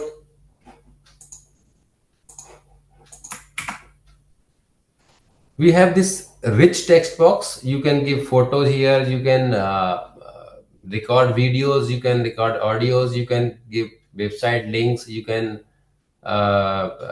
change the font size, the font style, bullet list, everything. We have the option. Okay. So for example, for unit 1, or for example, for general in general section of this course, if we are going to create an activity, so now see, these are the activity types we can add and these are the resources we can add. Just for demonstration, I am taking this book. Actually, it doesn't indicate you are going to a PDF, you are going to add a PDF book. It allows you to create the course content similar to book chapters, which can be navigated by clicking on next type of button. So for example, if we are going to create ebook directly on the web pages, we have this option. So you can see, just for testing purpose, book of data structure. Okay, and demo of book in Moodle. So just click on this option so that this book can be displayed on the web page. Here is the option of appearance, chapter formatting, numbers, style of navigation. By clicking on the images, the arrow keys, we can navigate to the chapters. Common module setting, availability, yes, so page. District section, who can access this book? We can add the restriction. For example, a student having attendance 40% can access this book. For example, a student having marks in quiz 1 more than 20%, 30% can attempt this, can access these books. So we have these options to add restrictions. Now you can see I have just added this book to the general section. Now I have just, with this option, just created the title of the book. No content has been added. Now with this option, when you click on the title of the book, so it will facilitate you to add the chapter name or the content also. For example, I am giving as the name as CHA chapter 1, and just for demo I'm again adding this syllabus content as the chapter 1 of this book. Okay, save. Now this is chapter 1 and these are the contents of chapter 1. Just for simplicity, we have this option plus here, so I'm giving the option as chapter 2, and for example these are the contents of chapter 2. Save. We have the option of plus. For example, these are the contents of chapter 3. You can give navigation by this way, which chapter will be opened after chapter 1 or chapter 2. You can set this manually. Just for demo, one more option.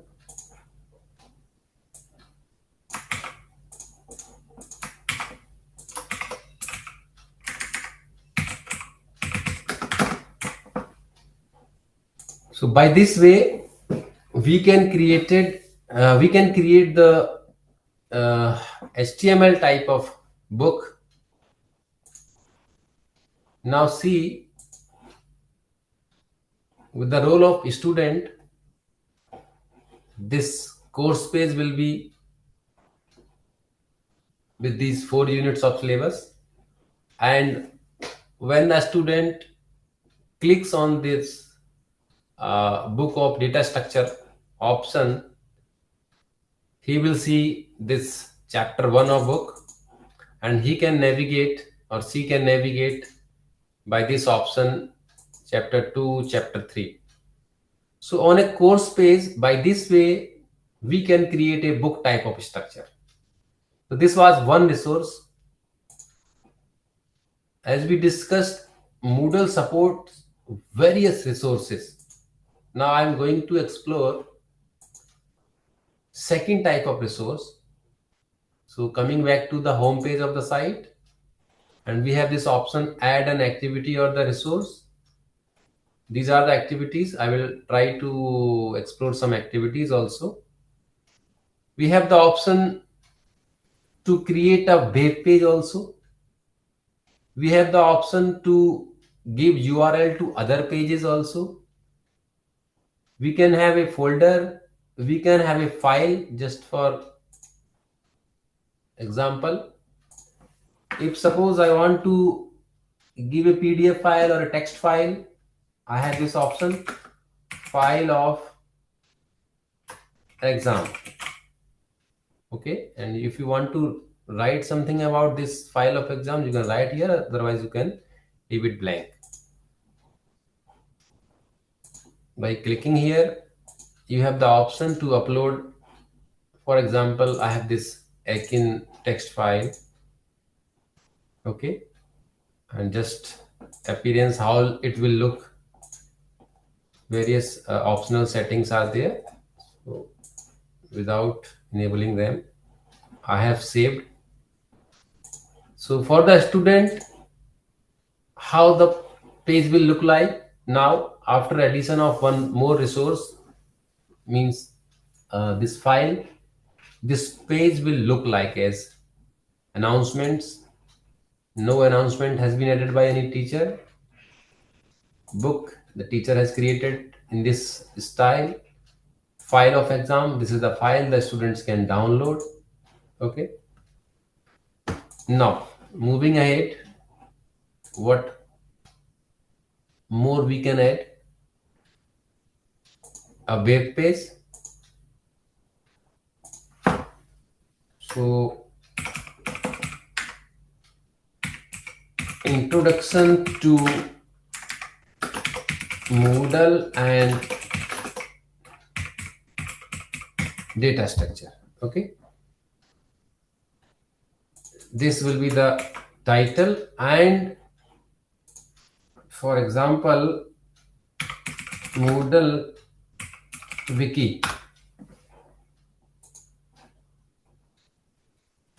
If you want to create a web page that may have links to other resources, so just for simplicity and demonstration purpose, I'm just copying this text from wiki and going to paste in my Moodle page.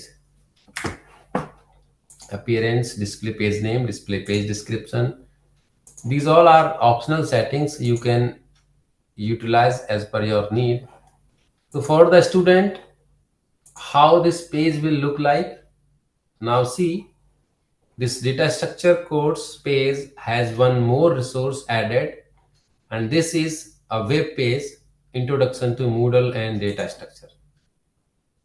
So you can see this is a web page where we have the option of links, HTML links. Okay, we can embed images also, we can embed videos also, because these all tools are supported by Moodle environment. Now, what other activity we can have, or the resource? So these are 6-7 resources supported by Moodle, and in upper section you can see these are some activities, and out of these activities I demonstrated this assignment, I demonstrated this quiz activity. We have feedback activity also, we have forum discussion. Okay, we have this choice also, teacher can take just can take a poll. So for that purpose this choice can be used. And one important activity is attendance. So you'll see how attendance can be added to a course page. So adding attendance module on the page, by default its name is attendance. Now the option is to be this attendance activity or the module to be displayed on the page or not. So we have the option for this purpose. Next is grade. So in many colleges we give some marks, some grades for the attendance. So same here in Moodle also. By default it has 100 points for attendance. And how these grades will be reflected on the grade sheet. So in previous session we discussed, by default all these things are uncategorized. For categorized purpose, we may give the weightage of this attendance to 10 marks. We may give the weightage of quiz. If suppose we are taking 3 quizzes, so we may set in the grade sheet the marks of marks of best out of 2 quizzes, or yeah, best marks out of 3 quizzes can be considered, or we can set the average of 3 quizzes will be considered. So that we can categorize. by setting, by configuring the grade sheet. So by default, everything goes under uncategorized. Common module setting, the strict access, we need not to set these. These all are optional. So let's see, we are just going to attendance with 100 points as the weightage assigned. Now, attendance has been added to this point, but it has not been configured yet. Now, we need to add the sessions. Okay. So for example, we can see we have this option add sessions. So this data structure course we are going to teach from 5th December, and I'm going to add a session from 6 to 7 p.m. regularly. Okay. Create calendar event for this session, and now this option is asking you repeat the session above as follows. So I will take classes on Monday, Tuesday, Wednesday, Thursday, Friday, Saturday, and repeat for 1 week or 2 week or 6 week, whatever the duration of the semester is, we can give accordingly, and repeat until this is 5th December, and I can set here the date, for example 31st December. Okay. Student recording, automatic marking, no, teacher will mark. Okay. So I'm going to add this 5, 6, 7, right? Now add session done. These are the sessions we have added. Report, user enrollment started. We had added this demo student to this program, to this course, and see, you can see she has not attended any class or lecture of this data structure course. Now this, suppose it is 5th today, so we can record the attendance. Only one student is enrolled in this data structure course, so his name is listed here. You can see the enrollment time was 7:44 p present, and you have the option here to write remarks, save attendance. Let's try to record attendance for tomorrow's session. Very good. It is supporting next day's class also.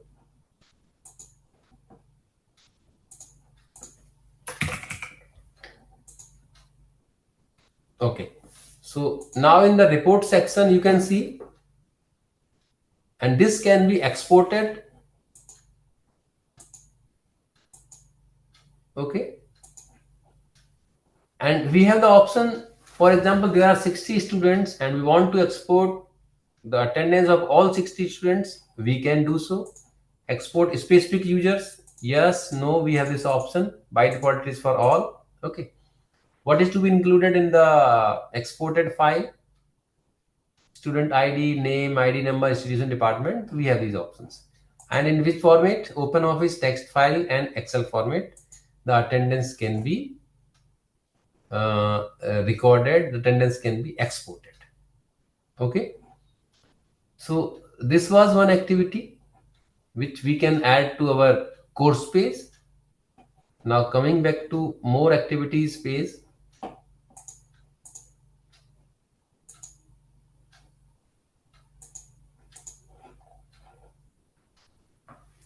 I hope my screen is visible to all and I am audible to all. Please confirm. Yes, sir. Thank you so much, man. Thank you.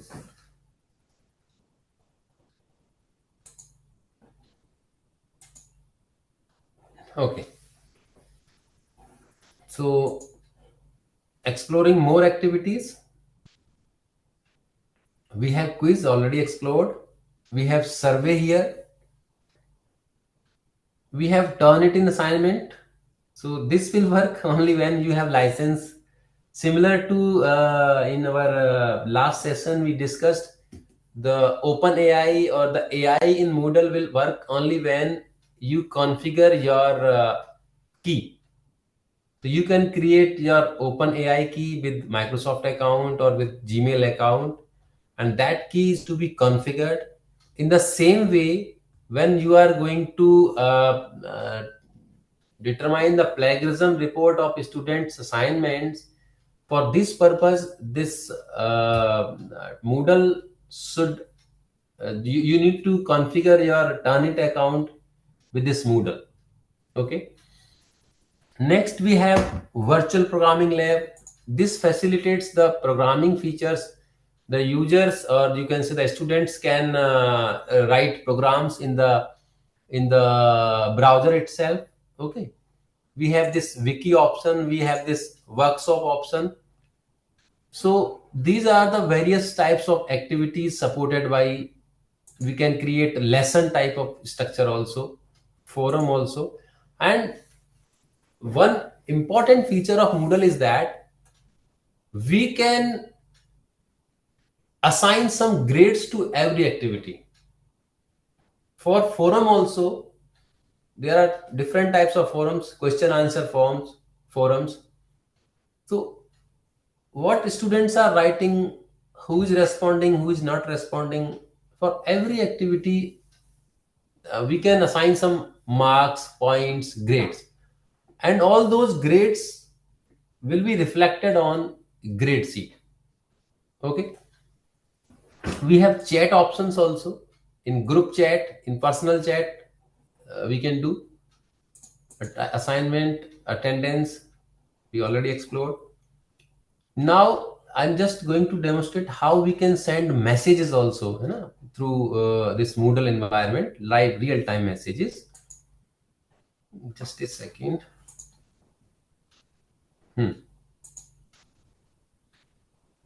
Now see, we have this participant space here, and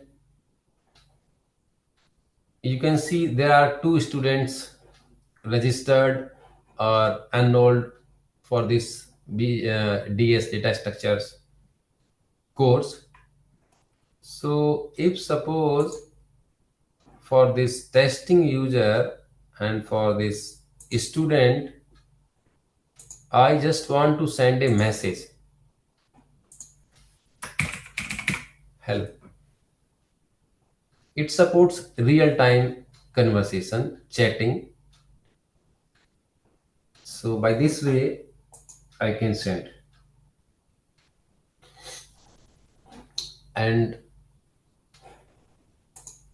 for example, for demo student, the administrator has sent hello. So you can see this red portion here.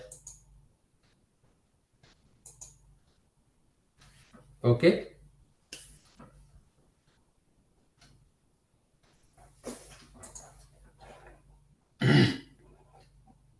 And for this teacher also, I think we have logged in with this window, this page with the teacher. Yes.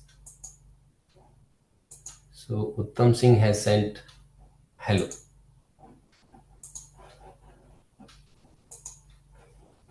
Okay. So just a second.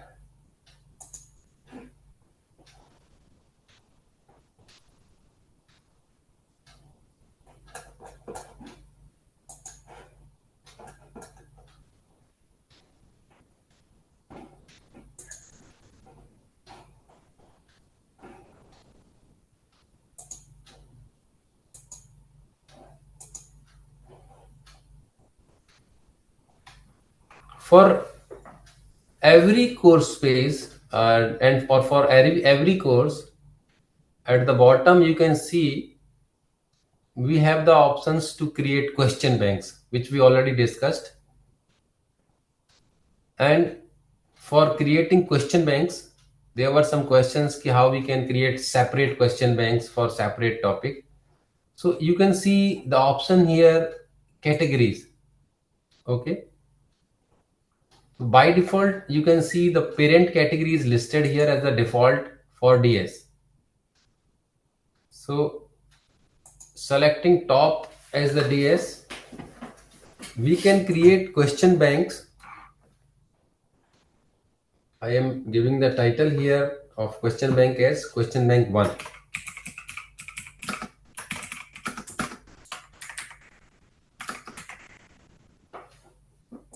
Add category. I am going to add one more category, question bank 2. Okay.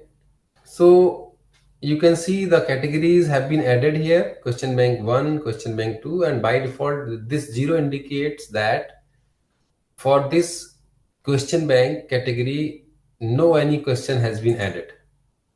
Okay. Now when you click on this question bank category, we have two options here. We can create a new question manually. As we discussed, various types of questions are supported: description, MCQ, fill in the blanks, match the following, essay, right? So for simplicity, taking this option of multiple choice, we can create. Okay. And then we have the options of import export here also. If you have a question bank in Moodle, you can download the questions of Moodle course.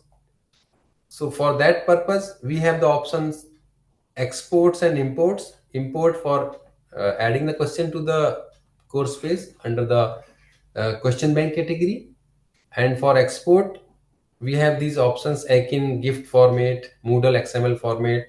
For example, an institute is planning to migrate from Moodle to Blackboard or Sakai. So generally these 2, 3 or 4 number of LMS are popular worldwide. So they also supports question formats of each other.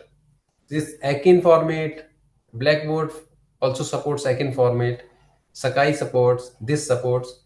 So we can export the questions from one LMS to another LMS. Just for this import purpose,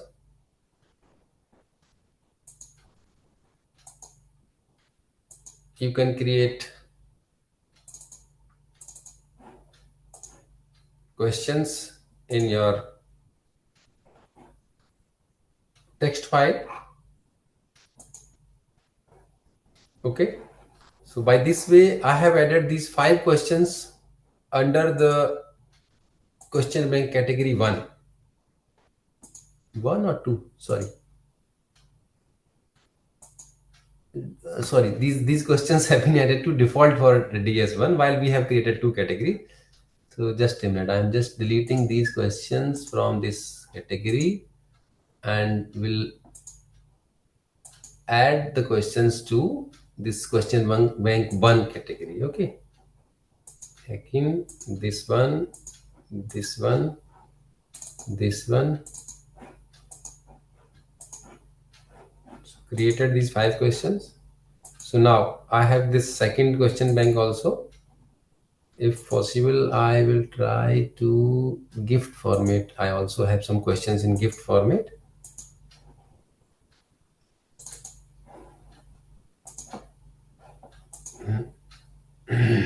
Yes.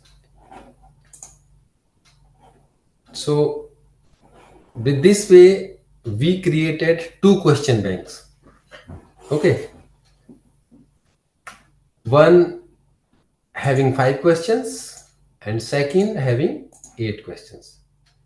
Now these questions can be added to the quiz. We already discussed and demonstrated how these questions can be added, and we can have multiple categories or multiple question banks for one course, and randomly questions can be added with the feature of AI to the quizzes in Moodle environment.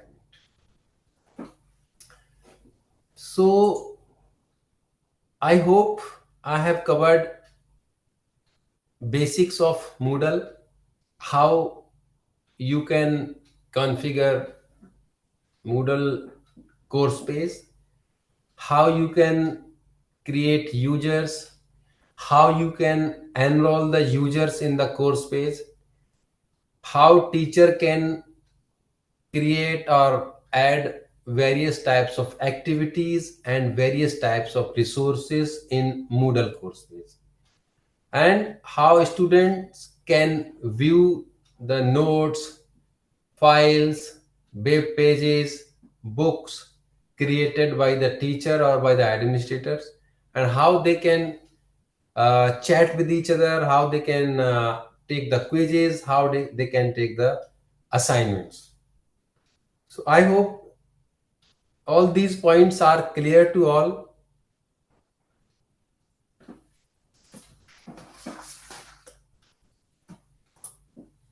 Vidhi madam, I have tried to explore basics of Moodle. Vidhi ma'am? Ji sir. Yes, I have tried to explore basics of Moodle and its various supported activities and resources. Yes, Now, sir. if any question from audience, please let me know. Thank you so much. May I request all the participants, if anyone has tried side by side or having any kind of query, you may please unmute or post your queries in the chat box. Is there any query in chat box? I have not checked, ma'am. That's why just I was Free asking if open there is any source query. software. Sir, I guess there is a Hello, sir. question. Yes, yes, Hello, ma'am. sir. Yes. Yes, madam. We have to download that software and install it in our server. Once we install it, that four parts, that is administrator, user, next stage is it, sir? Madam, this software is free of cost. You can visit the Moodle website. You can download. It is a PHP. You know the Java, PHP, C Sharp. It is a PHP based software and freely available. You can download it from the this Moodle website. It is open source. You will download the PHP file directly, and to run the Moodle environment, Moodle software, you need to have a server also. So first you need to server to configure a server, then you need to host. It is a little bit complex for a general person to configure a server and to host the Moodle on that server. So many security concerns are there. So if you have engineering college, you may ask your tech team, your programmers to go through with this Moodle environment, Moodle LMS, and then they can easily configure by supports from Moodle environment or from YouTube videos. Otherwise, for non-tech person, ma'am, I will suggest you it is difficult to configure at your own institution. I will suggest you to go for the cloud service provider.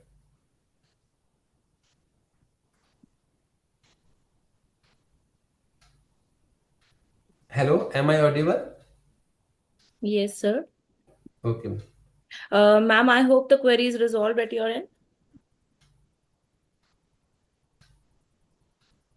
Okay, Yes, sir, ma'am. can I, thank you. Ma'am, is it resolved?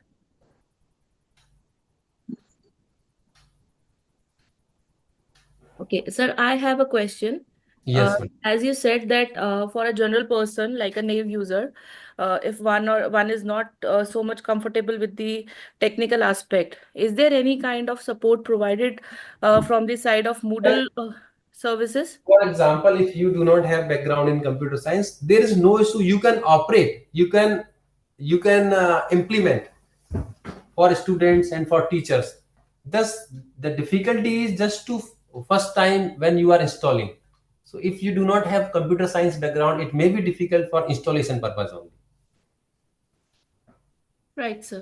Rest, as I demonstrated, everyone can, with the help of a browser, everyone can create courses, can create users, can create students, can enroll students. So operating is very easy.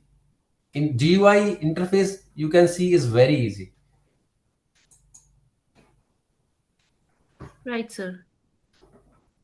Even as I told you, even on second ahead session, I was not able to demonstrate with my own server because there was an issue or an error with the server. So we 2-3 persons devoted our 2-3 days to resolve that issue. So Okay. Any other participant having any kind of question? Yes, if I may ask, I'm Dr. Sure, sir. Kashyap. yes, Nitish ji. Sure, sir.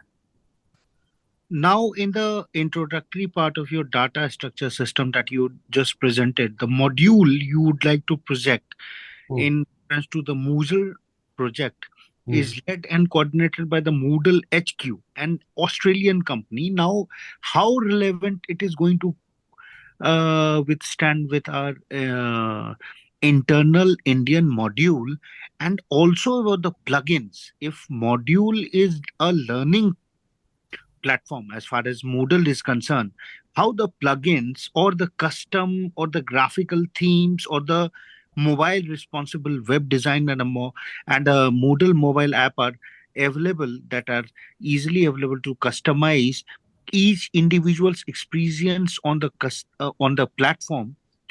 How Moodle is going to serve all that? Because whatever data structure you have presented is accordingly cited according to you in the citation 11 that says 2002, 22 years ago. Now this is 2024. So when it was originally developed by Martin I Yes. Dogiamas to help educators and scholars to create online courses and focus on the interaction and collaborative construction of content. The first version of Moodle was released on 20th August 2022. How far will it withstand with the present day perspective? Please answer me that. Sir, Moodle has also upgraded from 2002 to its 24 right now. So right now it has 4.5 latest version of Moodle released, and it supports, as I discussed in previous and demonstrated in previous session also, it supports almost all famous AI platforms, OpenAI or Azure. It also supports the mobile app. You can see actually there was a problem with my end, my server, as I discussed just now. My server has some security concerns, security issues, so we were not able to migrate to 4.5. So sorry for that. Okay. I couldn't demonstrate you live version of the latest release of Moodle. But in relevance to F-Droid, Android, Floss Respiratory, and the Windows Phone Store, what apps are now available to customize each individual's experience? On the publication, Moodle's mobile app is presently available to do so. No, your question is, in addition to Moodle mobile app, which other applications are available for LMS purpose? No. My questions are regarding to the plugins or the custom graphical themes that evolved from the mobile responsible web design and a Moodle mobile app, which are available according to you to customize each individual's experience on the platform. Moodle's going to serve on the Google Play if it is available. Then what do you mean by the F-Droid Floss repository if it is not accumulated till the present time? Sorry, sir, I have no idea of such any, you can say, GUI tool available on Microsoft or Android. No, sir. My question is in your data structure slide that you have presented, in which you have mentioned about the introduction to Moodle and data structure. Just a second. Yes, I have, it I was have, lately modified by you on Thursday, 5th December 2024, 8:02 p.m. actually today I have not shared any slide. I just went to the Moodle website directly. Can Okay, you please sir. to Okay, sir. share? Do you have any idea about the F Droid, M Droid, Floss Oh, respiratory no, that's why system? I'm so sorry. I have no idea about that Flask app which you are mentioning. I have no idea about it. Sir Sunil sir, with your permission, may I add something over here? Yes, ma'am, sure. Nitesh sir, these repositories are basically the databases, which is completely for the storage of the data. Just like the clipboards we use in any of the Word document or PPT, where we can save the current being written data. It is just Okay. like that thing. So it is just an additional thing to the Moodle software. Sunil sir, I hope I'm not wrong over here. Yes, ma'am. So it Yes. is just a e-learning tool. Yes. Exactly, sir. Yes. Okay, ma'am. The query is resolved, and I thank you very much, sir, for presenting over here. And you were very calm, and thank you for letting me ask you questions. This Thank is you my so much. pleasure. Thank you, sir. Welcome. Any other questions, please? Any participant?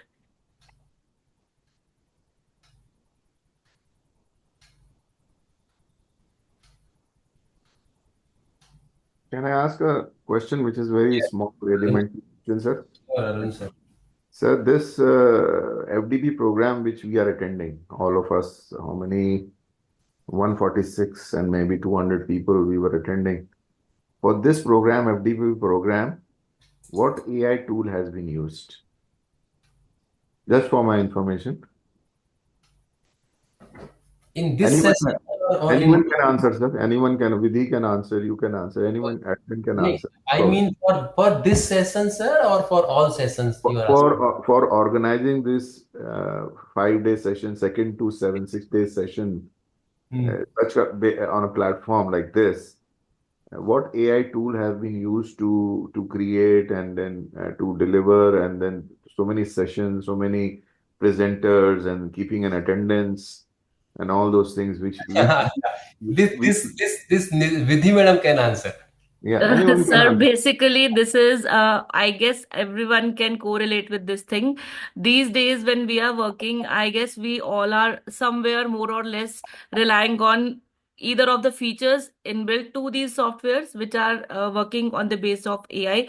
Supposedly, the latest being used as ChatGPT, drafting any kind of concept or any kind of messages, that is also being used. And then when we are using the Zoom as the platform, so it is also having some of the AI features, if I'm not wrong, which is directly taking the attendance or taking the time and time out of the people then who are participating. Then with the Google Forms, where you all are posting your feedback, so it is also capturing the data. So in the algorithms, somewhere these things are being included, if I'm not wrong. Okay. And with the latest tool now coming in, do you think the program, in the format in which it is being conducted today, suppose this program by the hosts is conducted, say, 2 years, 3 years from now, with the new AI tools coming in, the format will change futuristically? Definitely, sir. We are stepping ahead in terms of learning. So, I guess with respect to AI, we are definitely we all have started, but not reached to a place where automatically things are being done. So it's a start. So in coming days and coming era, definitely things will be added. So we will get more features, more reliability, with more reliability, more accuracy. Yeah. Why I asked this question, reason was we are having 150 to 200 participants. All of them are very attentive in listening to the wonderful presentations and the teachers who are presenting. I was wondering, with no offense meant to anyone, how far each of us as participants are absorbing from the wonderful presentations being given by various authors, teachers. How many of us, are diving deep into all this, their level of understanding. Do we have a tool? Are we using any tool to assess the students? We are students. I take myself as student. We are 150 odd people listening to all of you. Amongst these 150, who has absorbed more, who has absorbed less, or who has absorbed medium? Are we able to monitor? Anyone can answer. It is just I'm trying to understand that when we attend webinars, when we attend national, international webinars, when the experts are speaking, as a teacher, when I do a presentation, I'm always worried, okay, 150 students are listening to me. How many of them have actually absorbed and gained from what I have prepared over the last 1 week or 5 days? You know? So that is a very, very good question, and I do agree Can that. I answer this, ma'am? Definitely, ma'am. Please go ahead. Sir, of course, 150 people are attending this seminar or this session. Okay, but I want to say that those are having interest and those are very much interested in learning that particular part will be very attentive and they will gain more. Okay, at the same time, just for the sake of certificate, if somebody is attending, then it is up to them. Even in the face-to-face, Yes, ma'am. it is very difficult to, they will be physically present, but whether they are mentally present or not, that we don't know. Now being a online FDP, just we are joining this. Okay, certain people might join this for the sake of certificates. We cannot find out that, even though whatever, how many A's comes also, then it is very difficult to see that. I hope so. You are right, ma'am. What you are saying is absolutely right. But let us talk in terms of AI.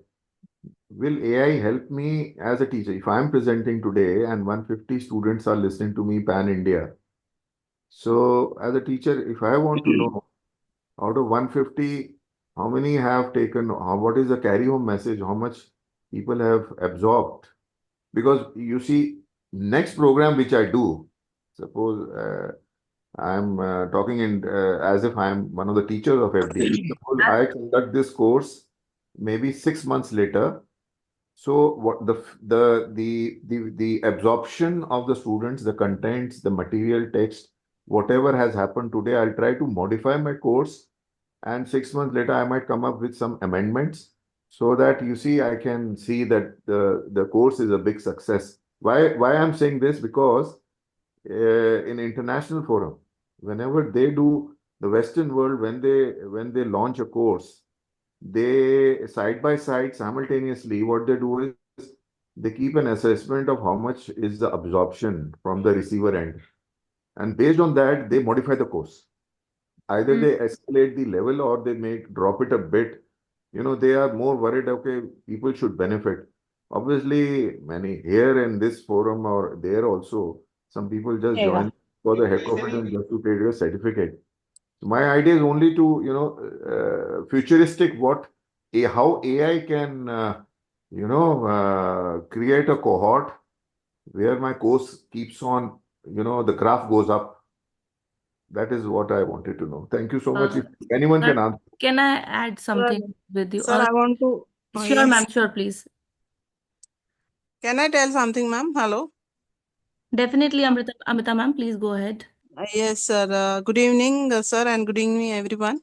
I just want to tell you that, sir, AI is not doing a major part in the presentation and whatever we are teaching to the students. I'm also the corporate trainer and consultant. Also, I'm assistant professor. But whenever I'm teaching to a 200 student or more than 200 student, that my motto is that student might be understand, and AI is the help, is just part of it is just part of a technology today is AI, yesterday it was blockchain, tomorrow it might be something more than updated technology will come, and it's a part of the technology. AI will be just help you out, that some kind of a picture, some kind of a videos, whatever the technology updation is present in today's era. So that might be the helpful. Just student or the participant is must be the busy, or they are enjoy your session for that. But the main what I said, that main motto of as a teacher or as a trainer of us, that student might be interested, how much they are interested in your lecture or your session. According to me, I think this is this is whatever the answer you want. But I don't think so that AI is playing a very big role in the any kind of session or any teaching methodology. It's a technology updation, sir. We know that because today in today's yesterday I just listened that my niece and nephew, who is in a 6-year old, now they have they will in their syllabus AI is included. So this is the just technology updation day by day. So I think I hope you are understand what I am saying, sir. Thank you. Thank you, ma'am, for explaining. I agree with you. At this point, I will just give you one example and with that example, a suggestion. I may be accepted or rejected, no problem. But this is just a sharing platform. In Yes, KBC, in Kaun Banega Crorepati, opinion poll. So opinion poll is taken, ABCD is there, people have got the gadget in their hands, and they press the button and the graph shows this much percentage, A, B is this much percentage, C and D. That is Yes. one example. Now in this course, with following each presentation, if we have a polling system from 150 participants, students, I'm a student, you do a polling and 150 will put their choice. And once they put their choice, we know indirectly how many of us are serious about all the hard work which presenters are doing and we are listening to it sincerely. Yes, no. You know, this is a suggestion. I may sound very absurd or I may sound very illogical, but when a lot of hard work is going on for creating FDP by such brilliant teachers and presenters, I think they deserve some kind of appreciation, and that appreciation will automatically come when we as students absorb what they are telling us, and which is reflected objectively on the opinion poll. Thank you so much. Yes, sir. I am totally agree, sir. It's up to that organizer also, that if they want to organize these things or they want to conduct such kind of a poll, they can definitely do this. We all participant are here to attend this very informative and knowledgeable sessions day by day. So I don't. Hello. I'm agree with you, Hello, sir. ma'am. Yes. Yes. Yeah, Yes. very good evening to everyone. Myself, Dr. Shweta Gupta here, FDP coordinator, and I am listening very insightful views and opinions of the participant, and especially Dr. Arun sir. And really, I would like to say thank you, because every day Dr. Arun sir make live the FDP, a part of the resource person, and we very eagerly waiting his opinion, that what the Arun sir give input today. And I think in very starting of the registration, I had a conversation, a small conversation with the sir.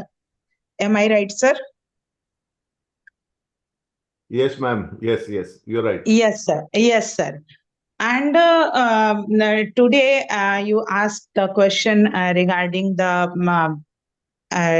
what participants are gaining. So I would like to tell you the a very back history of organizing the topic and all that. When I started to create the topic for the FDP, it was in my mind that it is a faculty development program. So the topic should be not concentrated with the topic of that faculty required, because I noticed many topic that was development for the faculty, but I think, in my opinion, real development and challenge is for us to providing, inculcate and deliver our knowledge to the student. Because whatever we have faculty development program, I think the program that develop the faculty, but whatever we have, it is challenge to deliver the student. So whenever I conducted, it is my second FTP that I conducted, but always I focus that how and how much, in which method, which way we deliver to student, that student benefited. So the FDP was specifically constructed the enhancing our techniques, tools, and the way methodology the student can benefit it. Right, sir? And here I always put myself in place of a student, and then I trying to understand the student psychology. Sometimes when it is not necessary, the student catch. Arun sir, I'm similarly thinking like you. Maybe I sound weird, but it's my personal opinion that when we are delivering our lecture, it is not necessary that it's hit the student's mind immediately. Because when someone have need of something, only he are ready to take that at the time. When many time our parent give us so many learning, so many lessons from their experience, but at that time we people are not serious. But when in our life, when we start experiencing the things, we remind the learning of our parent. Similarly, many time when we deliver the lecture, students subconscious mind is listening, but may or may not be the students are very much active or active listener. But when examination comes, they start to thorough the study, recall the study, then they get remember how our teacher taught, what our teacher gave us examples and all that, and then it's help them to learn. So I think in this FDP, sometime we are listening, and the matter is not too much relevant for us, but some matters are very much relevant to us, and immediately we stop our other tasking and focused on the topic. And in 7 days or 6 days or 1.5 hours, we can't teach anyone to whole syllabus. But it is just a effort ki they start to think about that. कि ऐसा भी होता है, ऐसा हो सकता है. So when we start, they definitely can search anytime when they want to do anything. If I want to do this, it comes to my mind. There is definitely there is a AI, or we heard in FDP, and we can apply it. It is just my notion for this FDP and for classroom teaching also. We can never ever teach the students whole of the syllabus. Just we can get them that this is the syllabus, what I am teaching to you, and what is the outline of the syllabus. And when students start to thinking, learning, and learn themselves, only that is the true learning, sir, in my opinion. If anything wrong, I'm really sorry, but this is my motive And I very much surprised that 272 registration people registered for the course, but at the end of the just before the FDP, we accepted 260 registration only because there was some administrative and management challenges.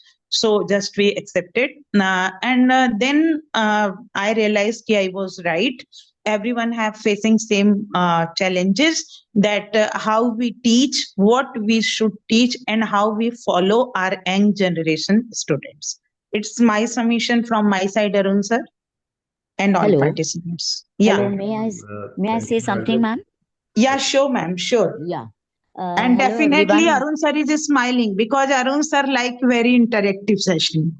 Hello, sir. Yeah, I can Yeah. understand. Yes, sir. Yes, Hello. ma'am, please. Hello, everyone. This is Dr. Ranjan Balajan from Vivekanand College, Mumbai.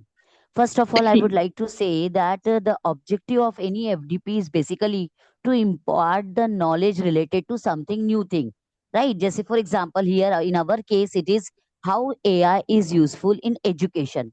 So in 7 days, we cannot make expert, right? All the participants cannot be expert.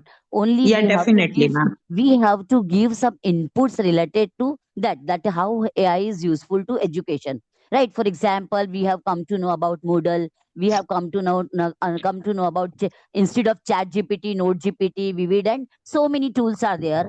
Now, depending upon our requirement, we can explore those tools, right? That is the objective. So, objective is that these things are available, and yes, later on, if required, for example, YouTube summary you want to have, or you want to generate flashcard, or you want to have mind maps, so you can use Note GPT like that. So many tools are available. So here we are just giving the idea that these are the things, these are the tools available, and wherever your requirement, for example, you are having research, so you can use research related AI tools and so on, right? So that is the generally for all objective, for all FDP's objective is like this only, just to get some knowledge, and depending upon your interest, you can explore the things. Now, second part, ये तो हमारा in general for any FDP objective. Now, as Sir was asking, Dr. Arun was asking, I am wondering that whether these participants, that is 150 participants, are absorbing the things or not.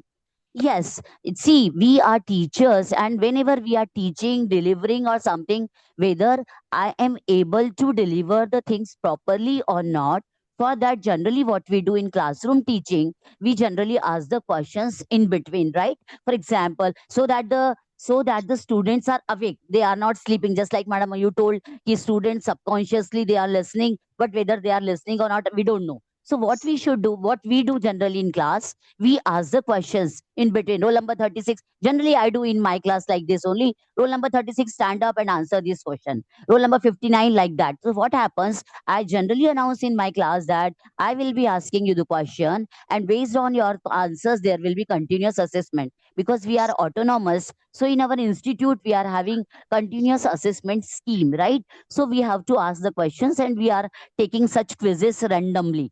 So what happens? Students are attentive, right? That is in classroom or physical classroom teaching. Now here in webinar scenario or online or virtual classroom, whether the participants are attentive or not, so just like Sir told, we can have an opinion ki whether you are understanding this. So here also, I expect that in between some question should be floated, whether you are getting or not. What is the result? What we have seen, like five after 10 minutes, not 10 minutes, after 30 minutes or 45 minutes, we can ask the question so that faculties, or you can say participants' interest will be there. Right. For example, just I will give an example that I am also going to conduct one FDP in the month of June, that is on, not June, January, that is online FDP on millimeter technology. So what I have planned, I will be posting some questions after the session, or during the session, I will be noting some questions, and those questions will be posted in the group like a Kahoot live, like there are so many apps available, Kahoot, Mentimeter, and so on. So in between, we can ask the questions related to that topic so that participants can reply and we can come to know that yes, really participants are getting or not. That's the my thing. So in between, I expect that some of the interactive thing, like okay, questions are being asked, all faculties are asking the questions, that's good. But whether the faculties are absorbing or not, or I mean, here I will not say faculty, they all are basically student right now, right? So we can ask the questions and students will, participants will answer so that we will have an idea. Yes, really, people are getting what we are asking, because at the end of the day, so there will be a quiz. For that quiz, there will be based on your quiz performance, you will be getting the certificate and all those things. But really, I want to understand that whatever I have delivered, whether the people are getting or participants are getting or not, we should have in between some sort of quizzes. At the same time, we want to make our virtual classroom interactive, effective, and fruitful. That's the my point to present. Okay, ma'am. Thank you so much for giving Thank me you. time. Thank you, Dr. Jan. Hmm. Ma'am, from a long time, Dr. Krupa has raised the hand. Ma'am, do you wish to ask something or convey something? Good evening, all. This is Dr. Krupa Trivedi here from Surat, Gujarat Sarvajanik University. Just wanted to say that if participant is not asking something or not interrupting it in between, it does not mean they are not absorbing. I just want to say that everyone's intellectual level will not be the same. Like, for example, somebody over here in the same FDP might be using this Moodle, or for since very long they might be using Moodle. Some participants will be something like using just hearing the name for the very first time. So, like on that basis, we cannot, we cannot assess all the FDP members on a same ground. And the other thing that I want to address to Dr. Arun Kapoor, that sir, you are having very intellectual questions in the session with the resource person. But my question is the same question is there in a class of 100 and 120 student is not there when we are teaching in a class, that what student is observing what in physical class even. Generally, Can in I the come in, classroom, we are please? having 60 students, right, ma'am? Hai na? We generally Yes. ask in between So, one or two questions. on Okay. we are having like burden of completion, syllabus completion, and many other things. And in physical classroom, it is not like ठीक है, in 15 minutes, 20 minutes, we can, if in case we have doubt, we can raise a question that everybody is getting me or not, like that. Can I come in, please? Sure, ma'am. I am Dr. Nirmaljeet from Delhi, and I really agree with Krupaji that everybody doesn't have same knowledge of everything. Some people may be well versed with all these tools. Like many people like me have heard these tools for the first time.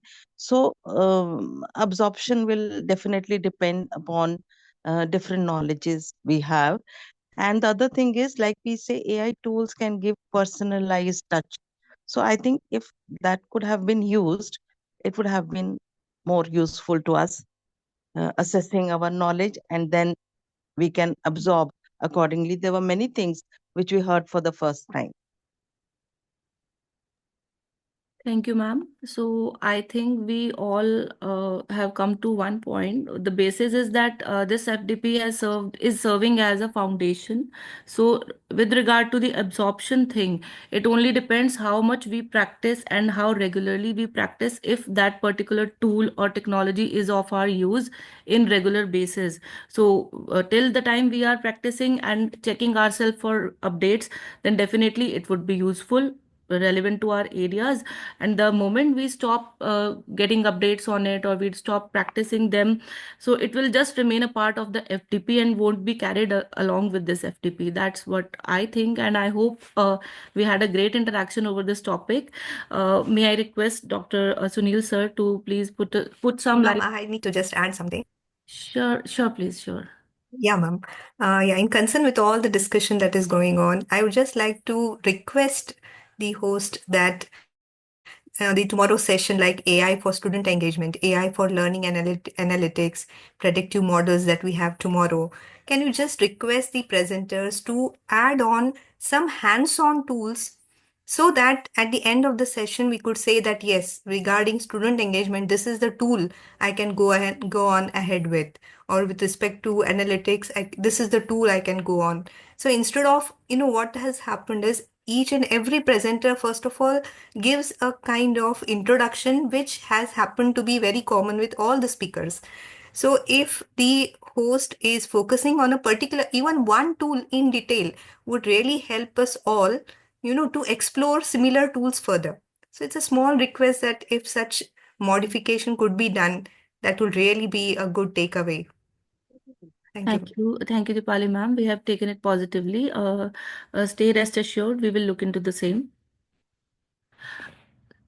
Sunil sir, may I request you please anything which you would like to put light Yes. on in this interaction? Arun sir की जो concern था, I agree with his concern कि बहुत सारे participants are just attending this FDP to earn certificates.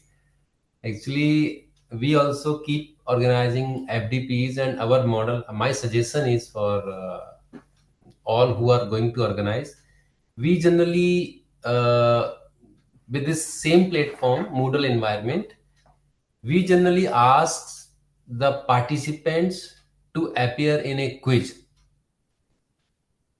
2-3 times, depending upon the availability of participants. They may appear in a quiz what they learned from the FDP. So it may bring some kind of seriousness that the organizer will ask you to appear in the quiz, then only we will issue the certificate. And we have observed that 60-70% participants have only cleared the test, and we awarded the certificate only to those 60-70% participants. So this may be one mechanism to ensure that all are taking the sessions seriously, regularly. Thank you so much.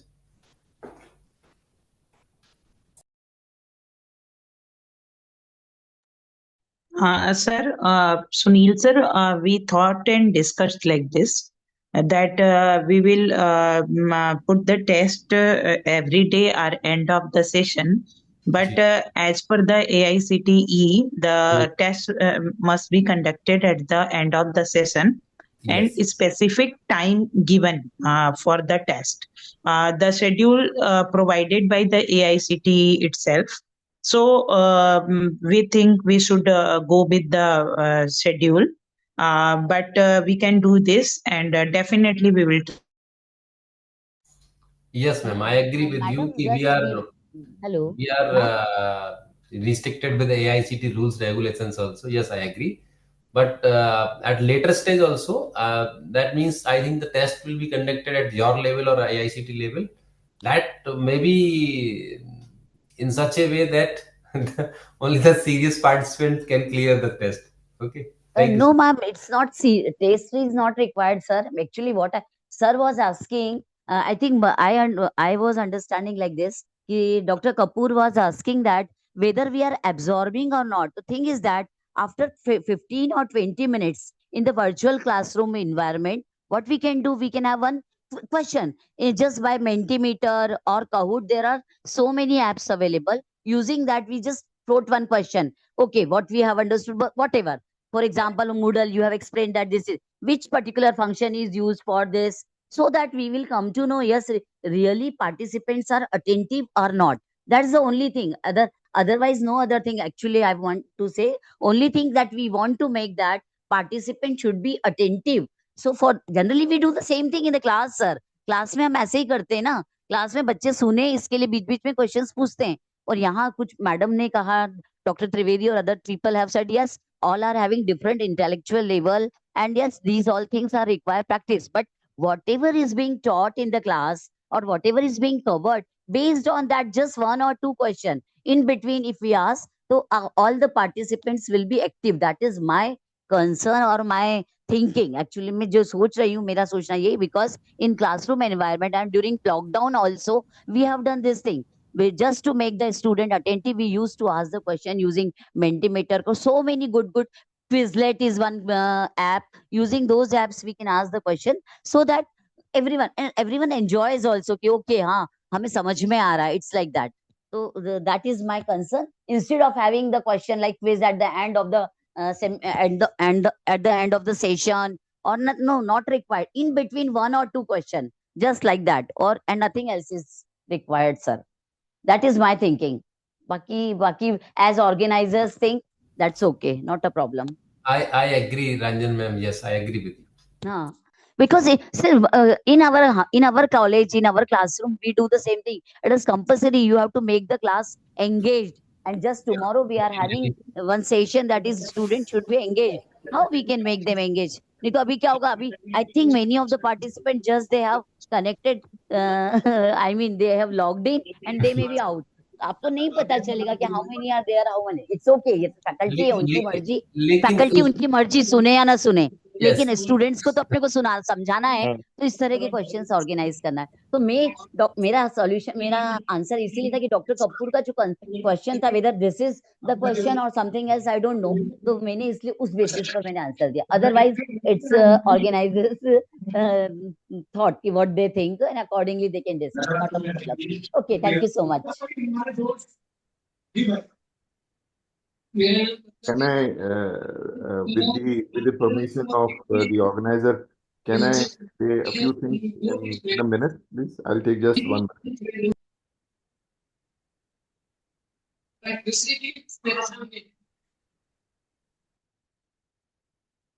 Sir, you may, please. Thank you, ma'am. I will speak in Hindi and English so that, all of us are here and we can understand. Sir, any way you can. See, first of all, out of 200 students who have participated, 150, 200 students, on behalf of majority of students, I salute you, your team, and all your presenters who have done so much of hard work in training the trainers. We are trainers, you are training us. So it's hats off to you and we salute you for this hard work and all what you are doing. Late evening, everyone has a family and you are dedicated people, and it is well demonstrated by what you are doing. It is visible. It is absolutely visible. दूसरी चीज मैं ये कहना चाहता हूँ कि ये question पूछकर एक्चुअली मैं ये बताना चाहता हूँ कि एक अच्छा टीचर बनने के लिए उस टीचर को स्टूडेंट भी बनना पड़ता है. If we sit on the student side and then listen to a teacher, then only we can think of becoming a good teacher, because then you are sitting as a student and then you realize, oh, this teacher is teaching so well, ऐसा ही मुझे पढ़ाना चाहिए. तो ये चीजें हम आपसे सीख रहे हैं, हमें पता चल रहा है साफ साफ. और तीसरी बात सबसे इम्पोर्टेंट थी, वो ये थी कि ये टॉपिक मैंने जो छेड़ा ना, तो मेरा सिर्फ एक ये मकसद तो था ही कि आप लोगों के व्यूज जानूंगा और आप लोगों को थोड़ा सा अपना एक फोरसाइट दूंगा.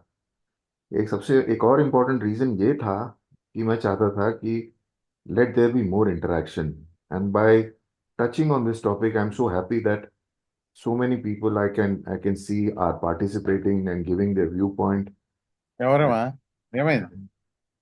Be it you, be it Vidhi, be it Dr. Sunil, be it Dr. Jain, and everyone, so see how people have jumped in and expressed their views. This is what was the result of asking one simple thing, and that was opinion poll. So if this kind of example, this is a big example, that after every day's session, just 3 questions, 4 questions, and take opinion, so people will wake up. Obviously, the level of understanding, the level of absorption is a big spectrum. Someone are very intelligent, but ultimately, what are we? We are also teachers. So we may be wrong. If you ask me 10 questions, I may not be able to answer maybe 8 of them. I will answer only 2. But as a student, I have learned so many other things which I was not aware.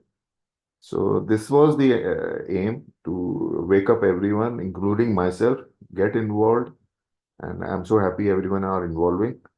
And once again, thank you so much to your team and your entire organization for doing such a wonderful task. And that too at the expense of family time. Thank you so much. And best wishes to all of you. Thank you, sir. Thank you very much, sir. Thank you. Thank you, sir.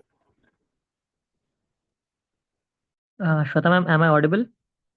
Yes, sir. Very much audible. Sunil And sir, you with can your permission. conclude the session. Yes, ma'am. With your and with Sunil sir permission, may I conclude the session? Sure, sir. Yes, sir. Sure. Yeah. So thank you so much, Sunil sir, for your dynamic and practical session. Your discussion on integrating AI into learning management system was nothing short of enlightening. The innovative use cases and solution to your presented have given us actionable ideas to bring AI into our educational ecosystems effectively. Your clarity, practical insights, and engaging delivery made this session incredibly valuable. We are truly grateful for your time, expertise, and effort in sharing these advancements with us. Thank you so much, sir. Thank you once again. So, dear participants, as we wrap up today, I want to extend my sincere thanks to all the participants for your active involvement and enthusiasm. Today's sessions have equipped us with a fresh perspective and tools to embrace AI as an integral part of our learning process. Let us carry forward these learnings of the day as we prepare for another day of knowledge sharing tomorrow. Until then, have a wonderful eve. Thank you. Have a good night. Excuse me, sir. Yes. Hello. Sir, that attendance is not updated in that ATAL FDP. Sir, it will be updated soon. Our team is in process, and with the Okay. completion of the FDP, all the attendance will be updated as well. You will. Sir, we are updating the attendance, but it will submit at the end of the all 6 stage. Okay. Today Okay, ma'am. Okay. every day we are updating on the portal, but the submission will settled after 6 stage. Okay. And then Okay, you ma'am. can see it. Okay, sir? After, Okay. dear Okay. Thank participants, you, ma'am. after the completion of the FDP, we will compile all our things. Like for an example, that attendance, we will be providing you the video link, etc. And it's just a reminder for all of you to fill the feedback forms for session 1 and session 2. Thank you, everyone. Okay. Okay.